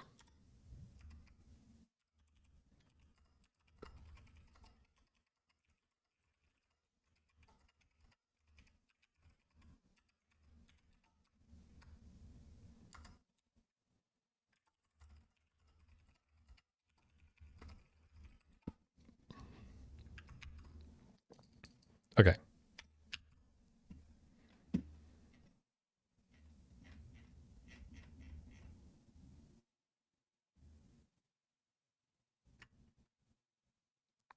And down here, again, we won't do that. But the refer should be sent from the client, which it is. So if I re-enable JavaScript, refresh the page again, I can uncheck disable cache, should be okay to do that now. And like in the record payload, it includes the full URL there. And if I look over here, includes the URL. If I switch tabs, does that cause it to finish too? Yeah. Let's see. 383, if I switch tabs and then switch it back again, it updates it. See, this is not exactly what I want, I think. Because like suppose somebody creates 2 tabs, they read through your blog post, it takes them 5 minutes, they switch to another tab, and then like 4 hours later, they switch back to your blog post. It's gonna update this again with the same ID because it's the same page, you know, whatever you call that, the same JavaScript context it's running in. I almost wonder if this should be just the first time that happens. Let's see how that feels. So if I do, what's like and not sent equals true.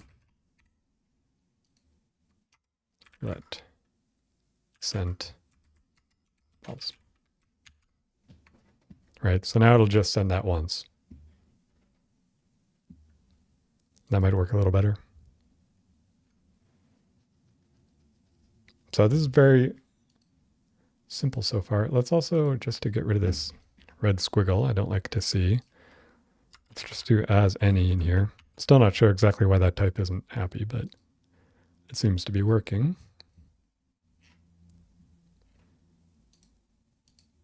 Okay.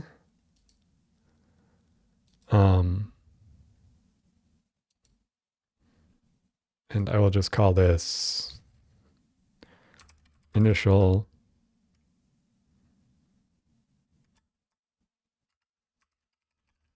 implementation of metrics tracking with demo page. Okay. Quick time check. Okay, we're almost at 2 hours, but I'm going to go a little longer probably. Okay, so we've got our thing that's kind of working. It's loading data.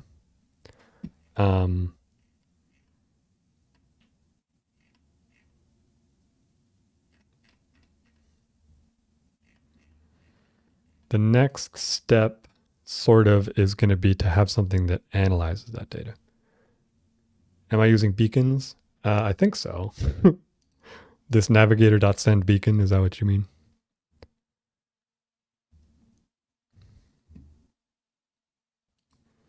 I was basically, I don't know if you were here for this, but I was reading through this. This is the analytics script that's used by Simple Analytics. A lot more complicated than what I'm doing, obviously, but yeah, it's kind of looking for some of the tricks. And one of the tricks was it was using that send beacon thing. I was like, oh, let's do that.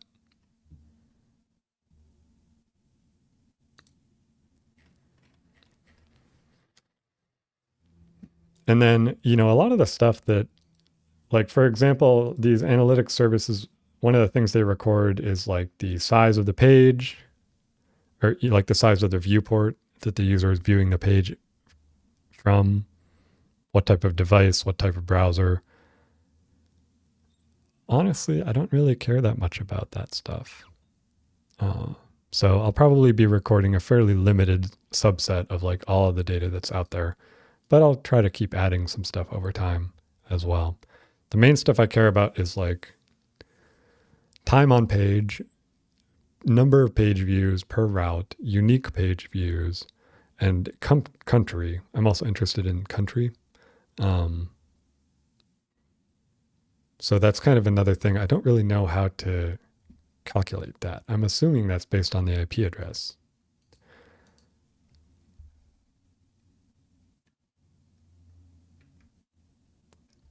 Using, or like, let's see.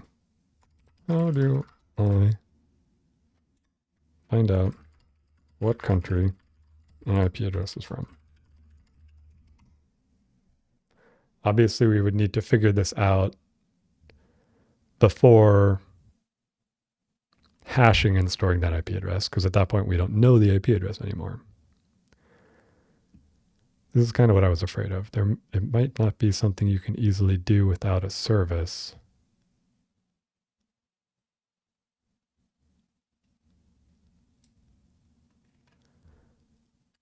This is interesting. So Cloudflare, yeah,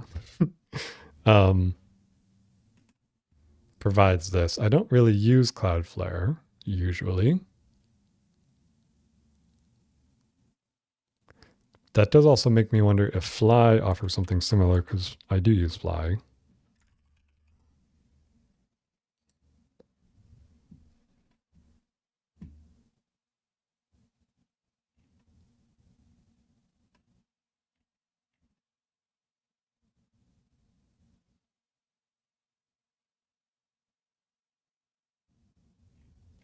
I might even need to be checking some of these headers.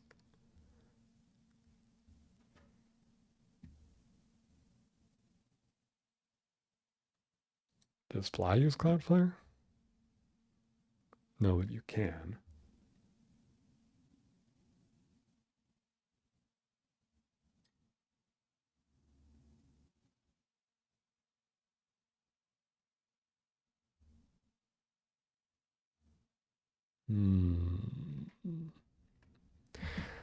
Well, that might be a thing. I want to avoid leaking this analytics information to as many,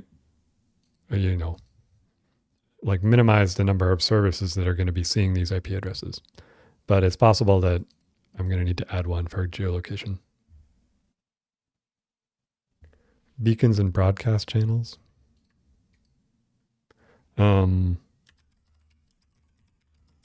Let's see. What is that about?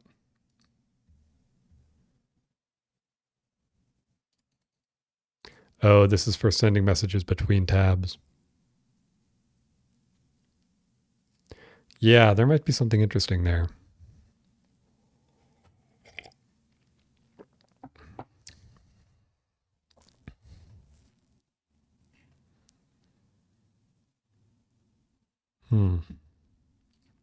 Well, I'll worry about that later.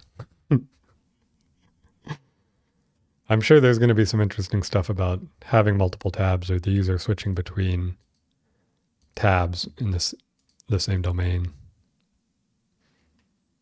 But I think it should mostly work without needing to use broadcast channels. We'll see though. Okay. So I'm not going to deal with the geolocation stuff at the moment. I do feel like if I had to bring in a third-party service for that, I would rather not do it, maybe.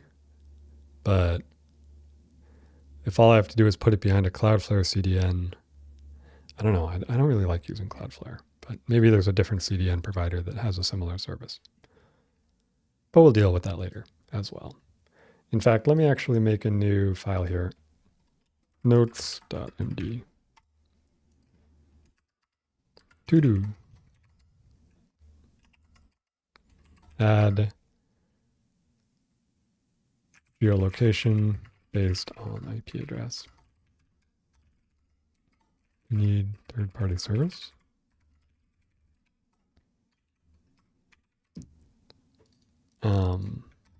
test with multiple tabs. Try to break the record script. Not really sure how to put that, but I feel like I just want to test a bunch of cases to make sure that the data it's recording seems like it's as useful as it can be. Obviously, adding a whole dashboard is going to be a thing.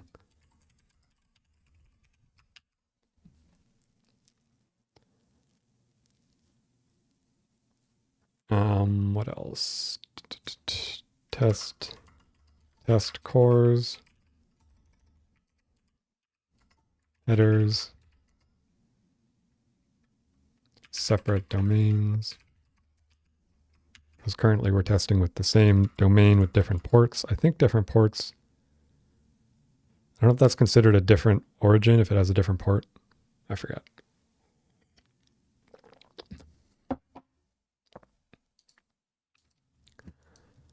What else?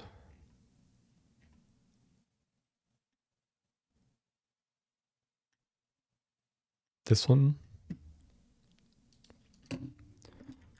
Figure out how to get URLs, refer info, or noscript.gif route. Ensure IP address check works in Fly.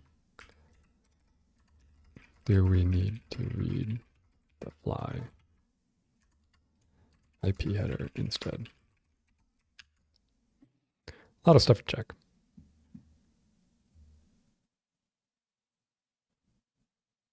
Let's see. Got a link here in chat. Allows you to handle the multiple tabs issue. So what is the multiple tabs issue? Because I'm thinking about it and I'm like, I'm not sure what the problem is. I don't necessarily mind if there's like a separate session for each tab, right? Or is that a problem?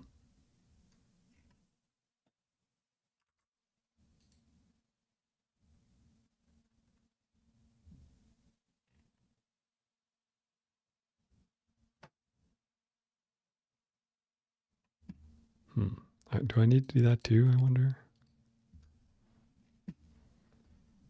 Let's see.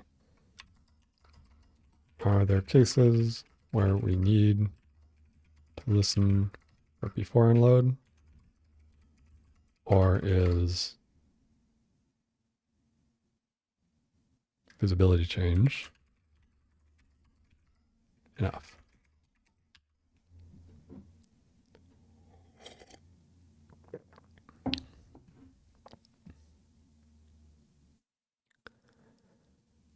Okay. Yes. Often I don't commit my notes. I git ignore this, but I'm actually going to commit them for this project, probably for all the projects where I'm streaming, because the notes are public on the stream anyway. There's no point in not committing them.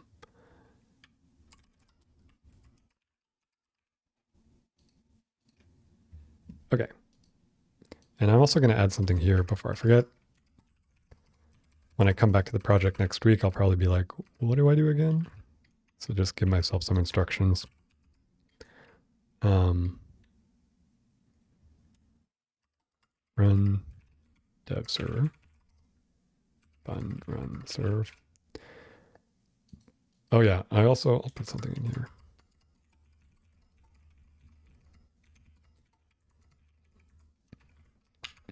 I need to figure out the actual deployment part with the Docker file and so on. A lot of times I try and do that like right away, but I'm going to hold off on it a little bit maybe and actually get some stuff working and then deploy it to Fly at that point. Run dev bundler. Build dev.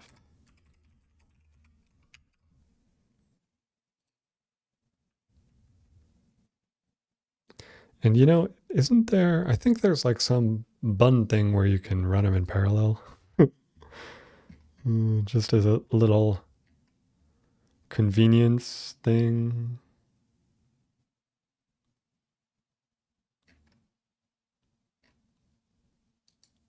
So there's watch mode,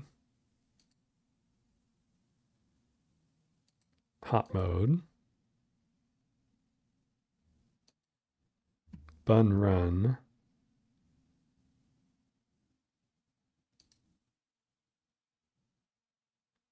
That's interesting. This small thing is actually interesting when you're deploying stuff on fly, because one of the things I've run into with bun is, especially if you're using the bundler at runtime, which I want to avoid, but you actually can't really avoid it depending on what you're trying to do. And you're doing it on like a 256 megabyte memory pod. It just totally uses up all the memory. So I wonder if that small command would help with that. Anyway, but how do I I feel like there was a thing.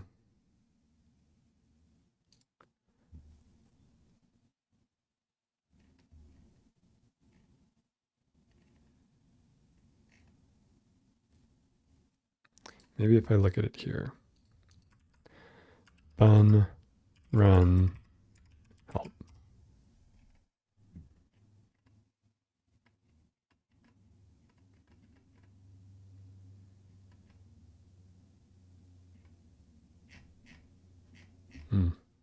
Bun help.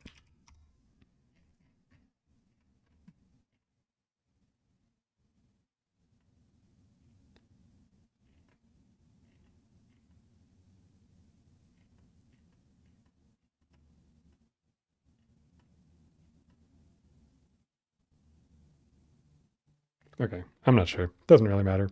I thought there was a way to like run two watch commands in parallel with one command. There probably is. I just don't know what it is.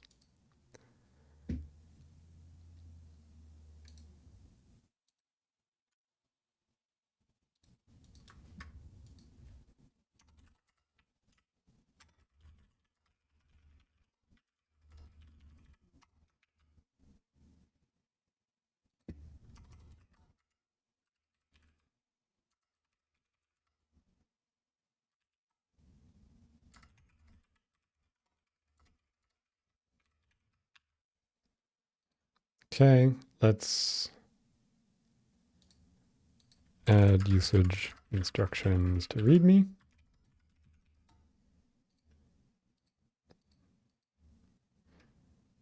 Update notes. You're looking for the -- filter.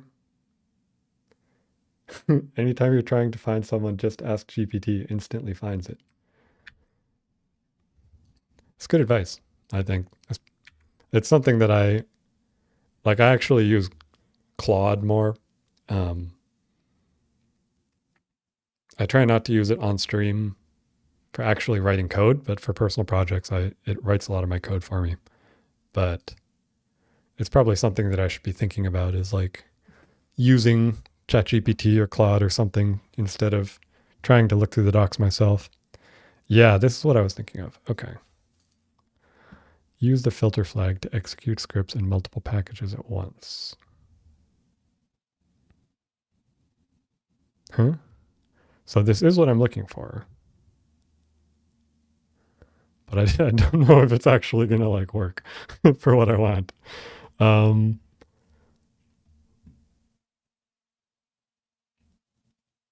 Because I don't have two separate package.jsons is the thing. There's just the one.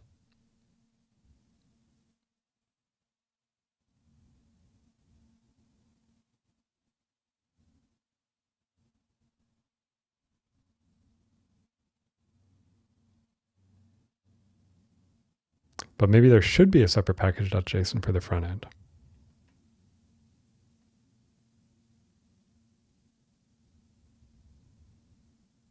But I don't really want to deal with that. Yeah, let's just not do that at the moment. Like, I think if I do Run a script in all workspace packages matching the pattern. Yeah, it's just not quite what I want. Maybe if I do bun filter dev,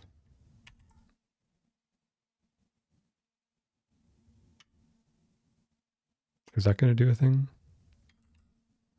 No, because it's filtering the package names, not the script name. Okay. Deal with that later. Maybe I'll add a note about that.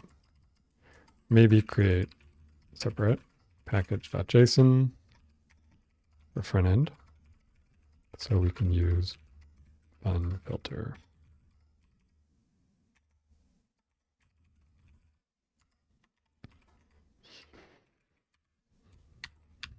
Yeah, because that would be kind of cool. I mean, the other thing somebody could do is just like have a, create a tmux session. I've done that in projects in the past where it's like you do bun run dev and it just like pops up a tmux session with like the client side bundler in one tab and the server side bundler in another tab. But VS Code makes it easy enough to just create these new things. So I'll just stick with that for now. Okay. What time is it? 2:15. So one other thing I think I want to do maybe for starters is to just get the dashboard kicked off a little bit here. So if I create a new file, index.html, and I guess let's just kind of copy this, except we don't want this in there.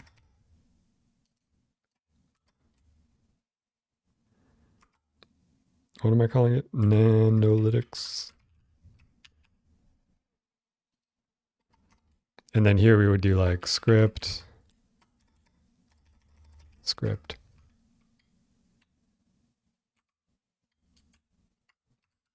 Let's do this one, script source.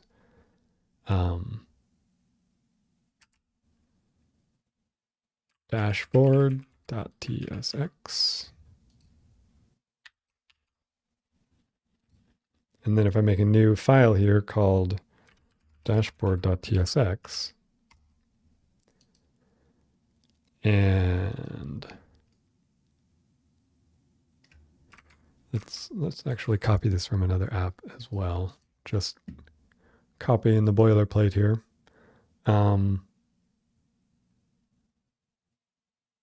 Let's see. So like for this one, it's like this.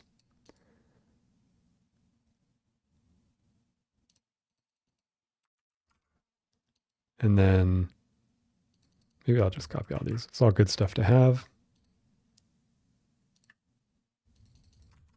And then this would be Nanolytics. And this would be dashboard.tsx. Okay. And if we actually look at this one has, in this case, it's called client.tsx. And I copy this because this is like React boilerplate, basically. I don't have the app yet, so I'm just going to do hello world. And we will need to bun install React DOM. Is that what it's called? React DOM?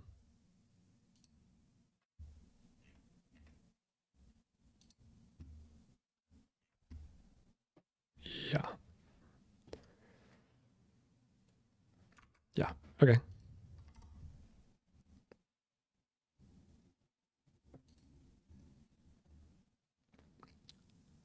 Regarding ChatGPT, you get it to write your notes, to-dos, etc., project descriptions, and readmes.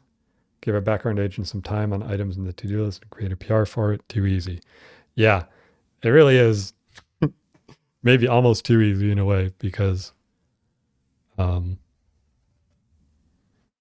sometimes it feels like I don't have like a full level of engagement with my app. But kind of as an example, like over here, this webhook testing tool app, If we actually look at these commits, like all of these commits with like the little thing there, these are all made by Claude Code. So there's a lot. I've been doing quite a bit of stuff with Claude Code on here. I really like Claude Code. It seems like people have a lot of different types of preferences about their tools. Like I've heard a lot of good things about Cursor as well, but having like the agentic, like actually having an agent, and like in this case, I run it in a dev container so that it can be run dangerously without actually being dangerous. And it just like does the thing. And it's pretty cool how well it works. Not a fan of terminal isolated tools. Yeah, I could see that. At first, I wasn't expecting to be as much of a fan of it, but I feel like the experience of using Claude Code is good enough that I don't mind that it's a terminal tool. Like it feels like a pretty high quality user interface, even though it's in the terminal. And there's actually sort of a cool thing here. I posted about it in my blog, where because it's in the terminal, you can actually do like script it. So I have this script called WT where when you run it, it actually creates a new work tree for your project with like a separate branch, a separate dev server running, separate Claude Code instance. And it's like this little IDE that all runs in your terminal. But you can spin up a new one for each new work tree, have like 4 of them open, in different terminal sessions. And they're all independent. And then they automatically get cleaned up when it's done. Something like that's a bit harder to do if you have a tool that doesn't run in the terminal. But what you could also do is just open a new VS Code window for each of your work trees. So arguably there's not a whole lot of benefit there.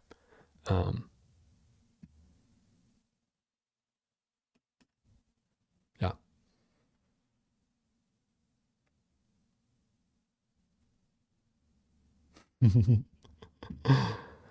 What do you use for the AI stuff then? Do you use like a VS Code extension or Cursor or something else?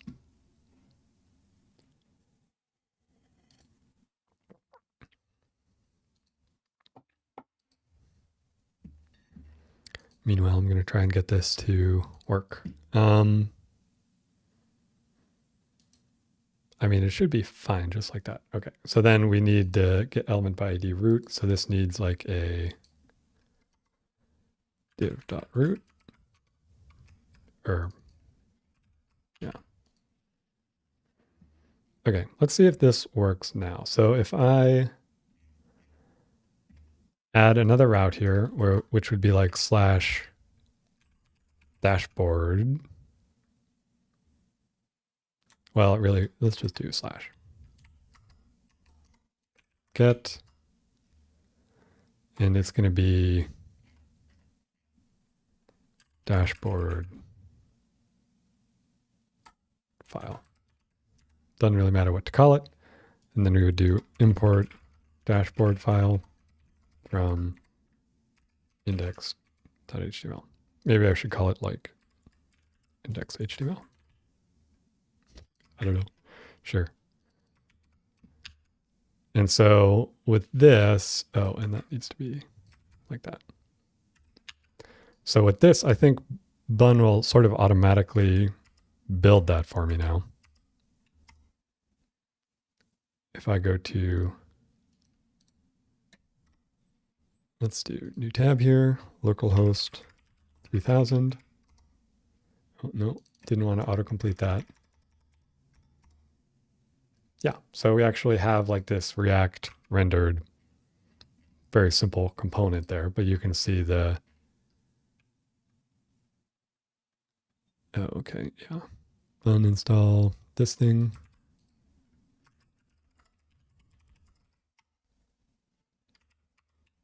Cool.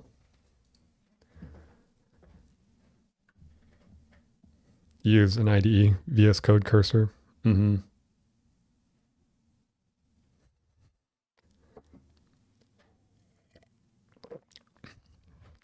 I've been curious to try Cursor.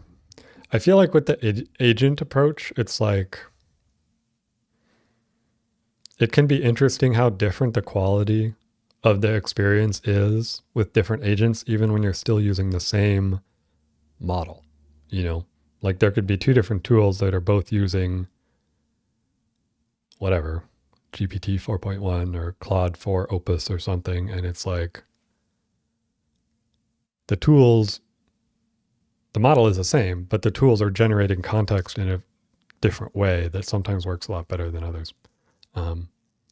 And so far, I haven't found anything that works as well as Claude Code, even if it is terminal based. But your mileage may vary. I've heard that Cursor is also very good at that.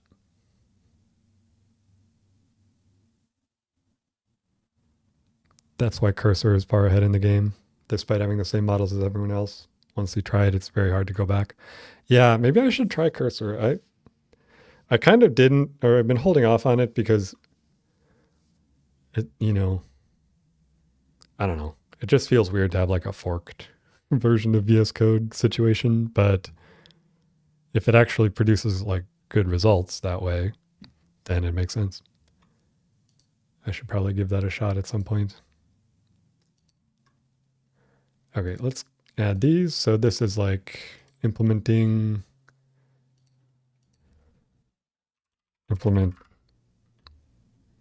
or let's call it like stub out dashboard. The other thing with the dashboard is I'll probably serve this on a different port. So let's actually do that even just right now at the very beginning. So I'm going to do another bun serve. I probably don't need to copy all that, but whatever. And this one will only serve this. And this other one will not serve that. And this will be dashboard port.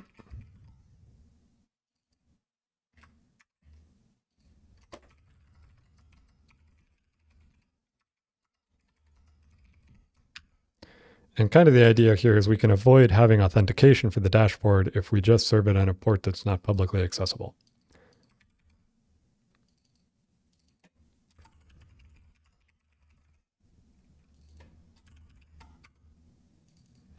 And this would be like, well, whatever, fine.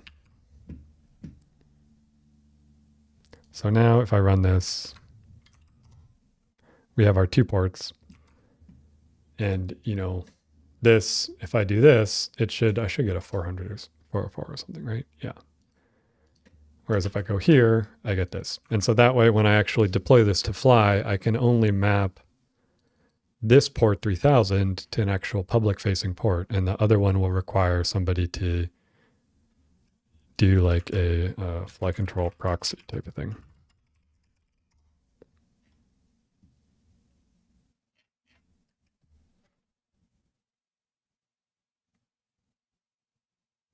VS Code is constantly trying to catch up with all of Cursor's features, backporting new things from Cursor. Are you thinking like Copilot specifically, or like other non-AI related features actually being pulled into VS Code itself? GitHub has never fumbled anything so hard in their life. I kind of agree with that. Like, I feel like Copilot is such a, like, it had a lot of promise, and they weren't the first one to do an extension like that, but they were the first one that I had ever heard about.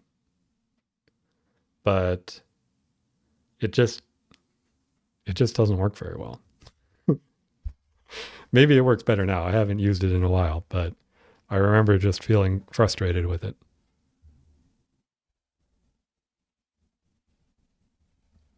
It's pretty hard to separate what is AI and what isn't. Yeah, that's fair.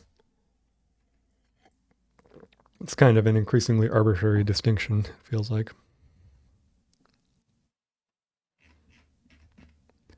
Okay. Stub out dashboard server. Cool. So with the dashboard server, like one thing that I like to use is Tailwind, but it's actually really frustrating to use Tailwind with Bun. I've learned There is like a Tailwind Bun plugin where you can actually compile Tailwind CSS, including all of the custom directives and everything, automatically just by like having the CSS referenced. Not even in here. You can import it into, one of your JavaScript files. But in order to do that, you need this like plugin for Bun, and the plugins only work in certain modes. Like it's not fully fleshed out. So it works well in development, but then in production, it's like you can't actually you can't bundle the JavaScript up front. You have to bundle it at runtime like you do in development, which is not great because it adds a bunch of startup time to your server, basically. I don't know, but I'm going to do this one without Tailwind and just kind of with native React kind of libraries, if that makes sense. Could use the CDN version of Tailwind. Yeah, that's true. I could do something like that. For like in the past, the reason or part of the thing that I've used alongside Tailwind is the ShadCN UI component library. So it's got like actually some plugins, like Tailwind plugins as well, that have to be installed. But if somebody just wanted to use the Tailwind classes straight, that's true. You could just use a CDN.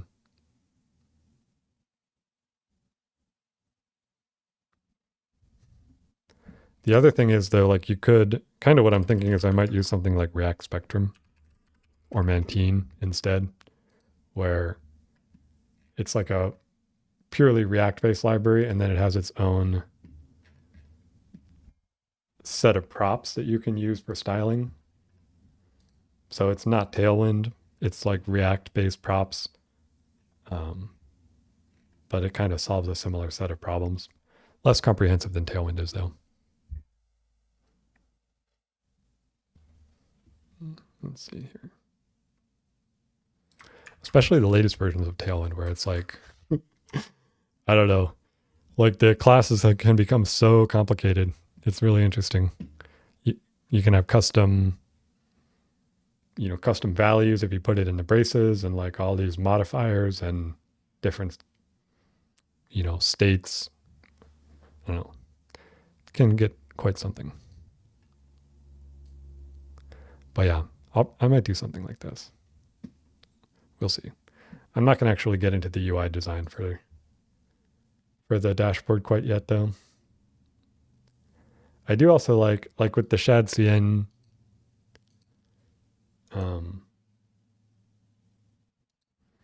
I like that it has charts as well, because obviously if you're building an analytics dashboard, you're going to need charts, right?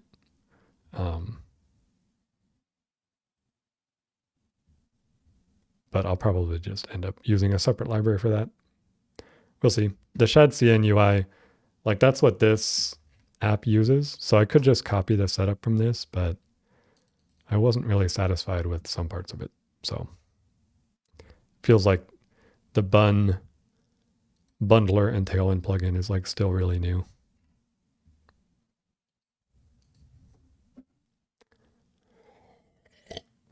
But maybe I could use ShadCN UI and pull in Tailwind from the CDN. I'm not sure if that if those things work well together or not.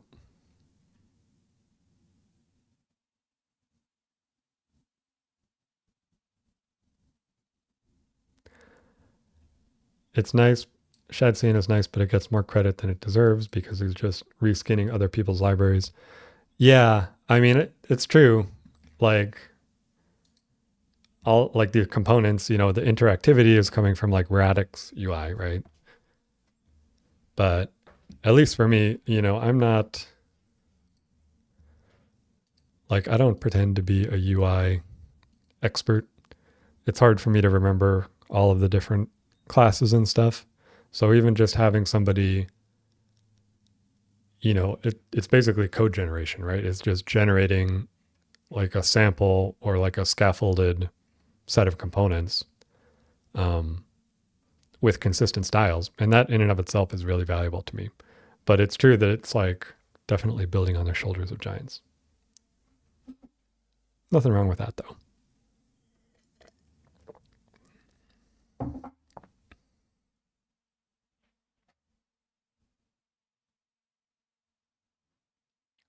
The greatest thing is the new convention with the SHAD-C and CLI to pull things in.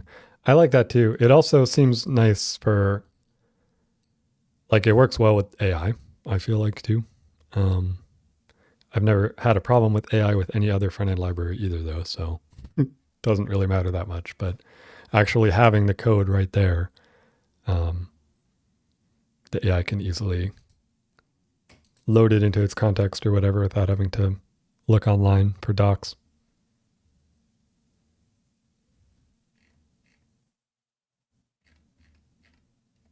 But yeah, not going to set that up yet. Okay, let's see here.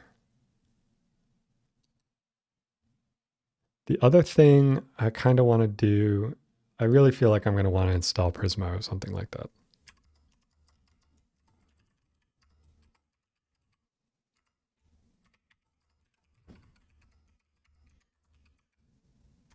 Keysly? I don't know. Just once I start writing the dashboard, there's going to be some duplication of all these SQL queries and stuff. It starts to get a bit painful.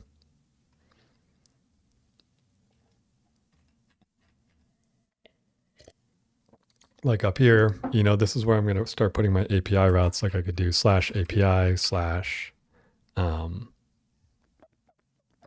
events, get request,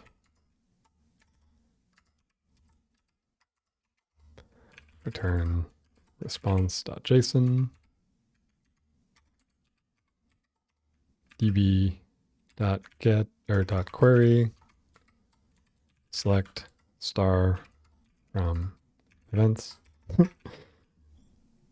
I'm so inconsistent with my capitalization in SQL queries.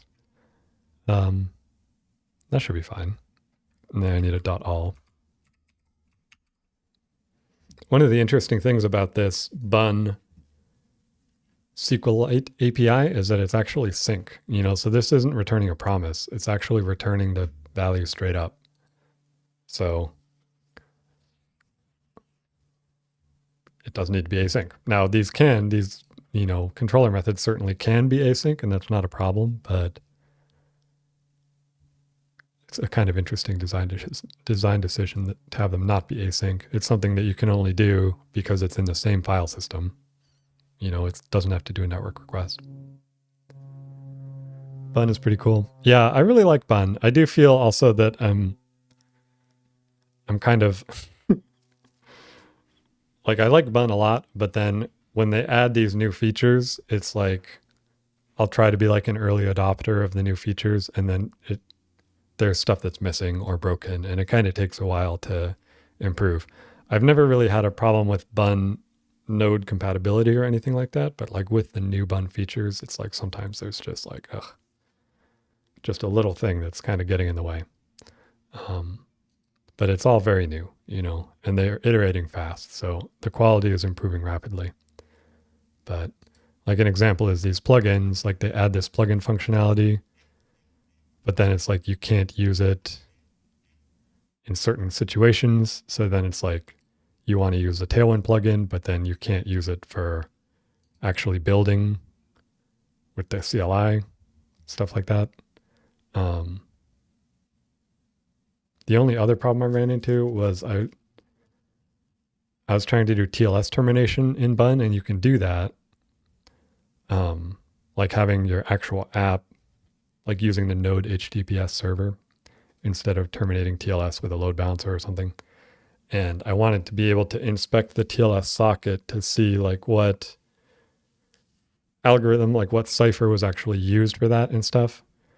Because the whole point of this other app is to like record metadata about your HTTP requests.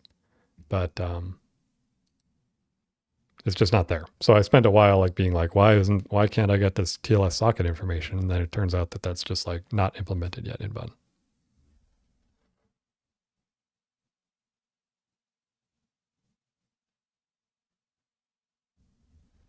Jared, the lead dev, is very active and vocal on Twitter.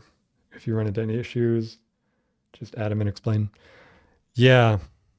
I mean, there is a GitHub issue for that particular issue. And I do check on it every now and then to like see the status, but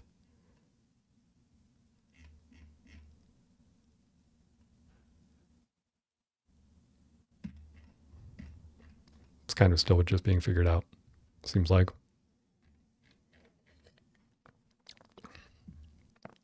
But I'm actually not on Twitter myself, so or X or whatever. So that's not an option for me.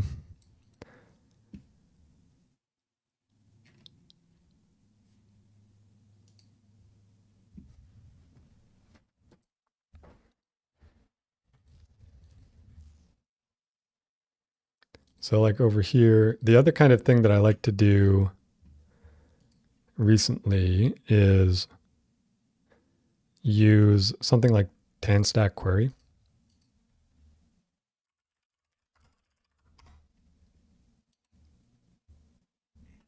On the front end to do my API requests. So I might actually go ahead and just install that and get started on that now. So like if I, what is it even called? This one. Fun install this thing. And then up here, I would define like a query client thing. Yeah, let's just get some code to copy.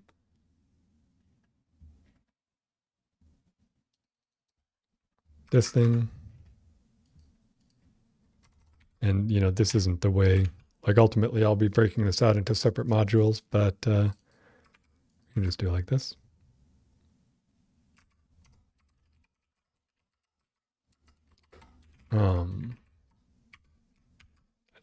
Do I need to install types for that? I don't think so. No, okay. And so then like in here, or let's see, define a component.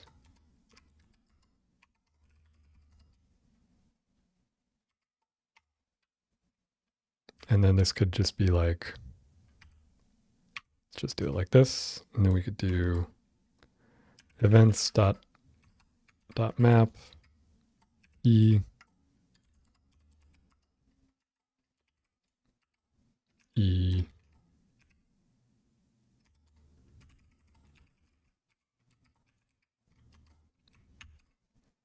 and then it would be like const data events equals use query.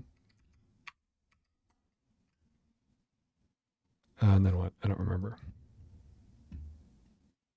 Oh yeah, query key. Could just be events. And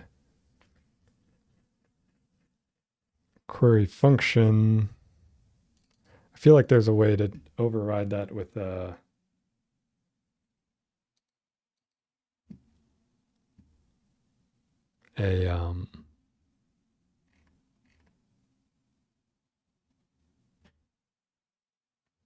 like a provider. There's some kind of provider.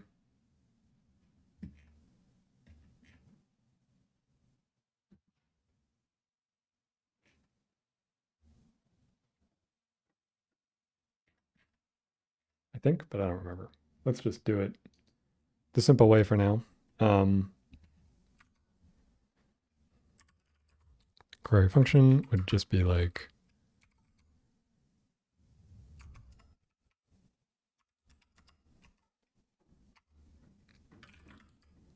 return await fetch API events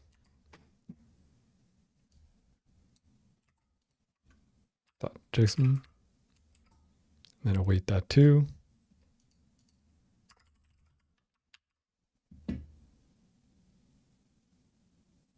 Their search is pretty powerful. Is that Twitter search, you mean? or X's search.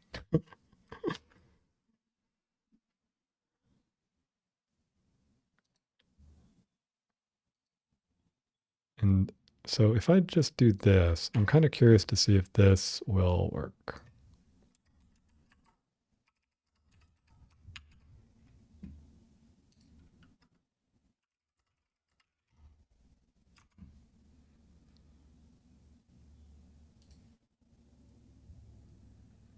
Oh, so I do need to use query client provider. Okay.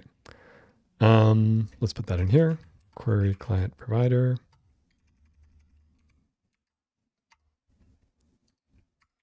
Client, query client. And then this is still not going to work because that use data is going to need to go into another subcomponent, right? Yeah. So let's call this const. Well, doesn't really matter. Let's actually copy all this.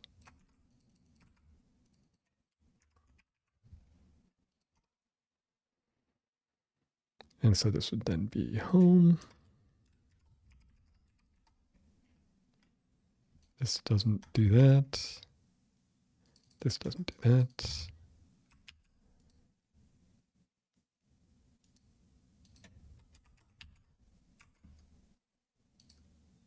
Yeah, so now we can see those things, the different events. And then obviously you'd be building a UI around that. Let me commit this.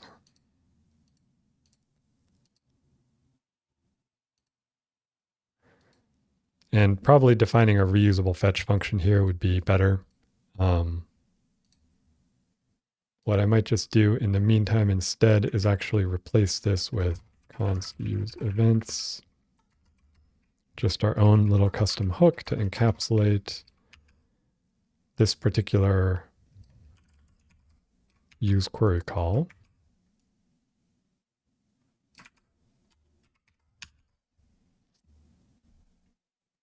And this, we can say it's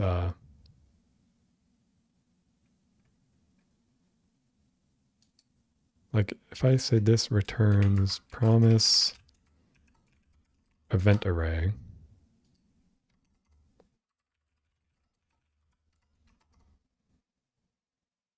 It's probably, there's probably already something called event.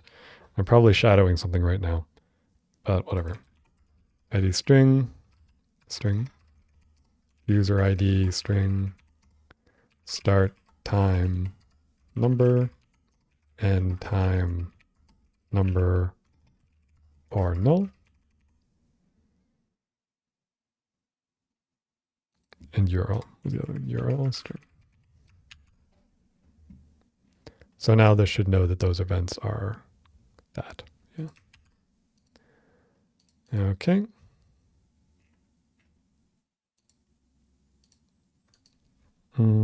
Add TanStack query and load events in the dashboard.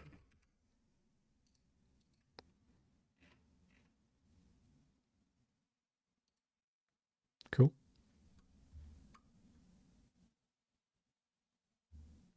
Oh, the TanStack doc search. Interesting. Yeah, I was looking for a provider. So there's this query client provider where you pass in the query client. But I wonder if there's also a way to have like a default value for the query function. But if it's really just this simple, I might just do this and just kind of have like a separate thing for each. Like if I do another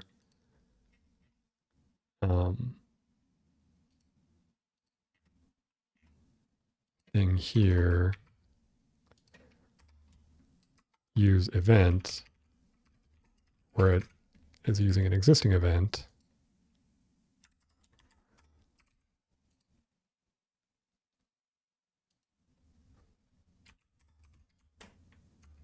I could do something like this. And it doesn't really add that much overhead to have to redefine the query function each time. So maybe I'll just do it like this. And then, that would define another route.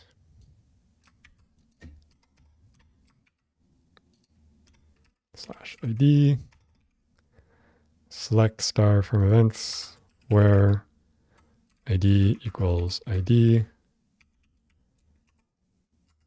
ID correct dot params ID.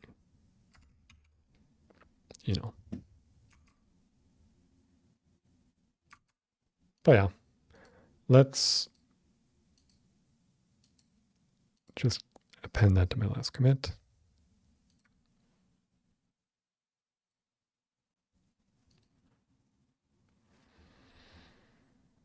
Okay, and then really this should be like split out. So let's do index.tsx here. And if I put all that here,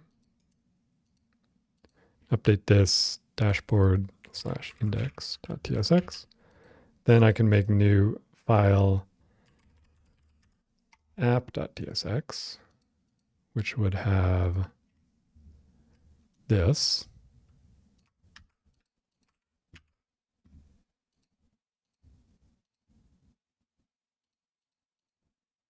And the query client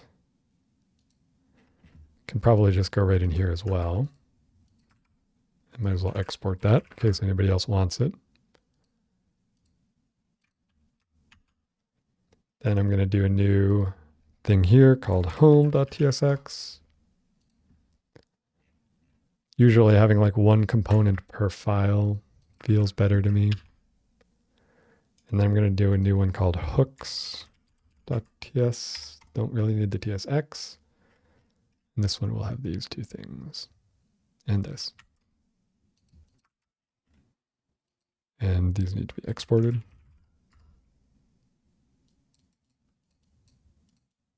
Yep. Okay.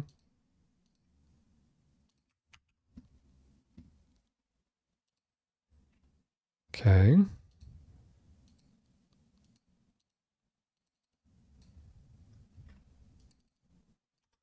I think I need to export this. Yeah. Then we can import that here. Then here, we'll probably need to export this. And now it'll all just be a little bit more organized when I come back to it next week. You should be able to import that now. Yeah. Okay, let's make sure it still works. Yep. Cool. So let me commit that.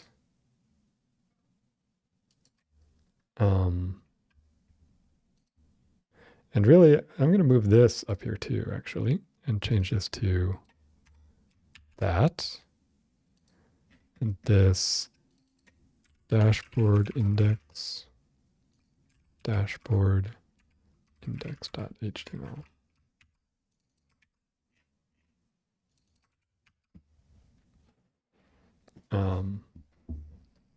Yeah. I mean, I could take all of this logic, dashboard related, and put that under there as well in a separate server file, but I'm not going to do that at the moment. Currently, dashboard, the directory is like all client-side stuff only, which is kind of easier to think about. Split dashboard into multiple modules. Okay. Well, I think I'm going to wrap up at this point. But we made some good progress here. Kind of once I have the dashboard a little bit set up, I'll end up circling back around to the actual metrics recording and try to make sure that it's actually recording data that like looks like I want it to look. It's got to be useful data. But I don't really know exactly what I want it to look like until I've got the dashboard set up to experiment with it. Okay, let's push.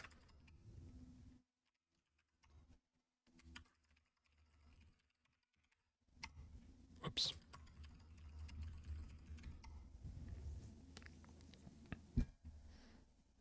All right, cool. Well, thanks for stopping by. I hope you're excited about this new project. And I'll see you again next week. Later.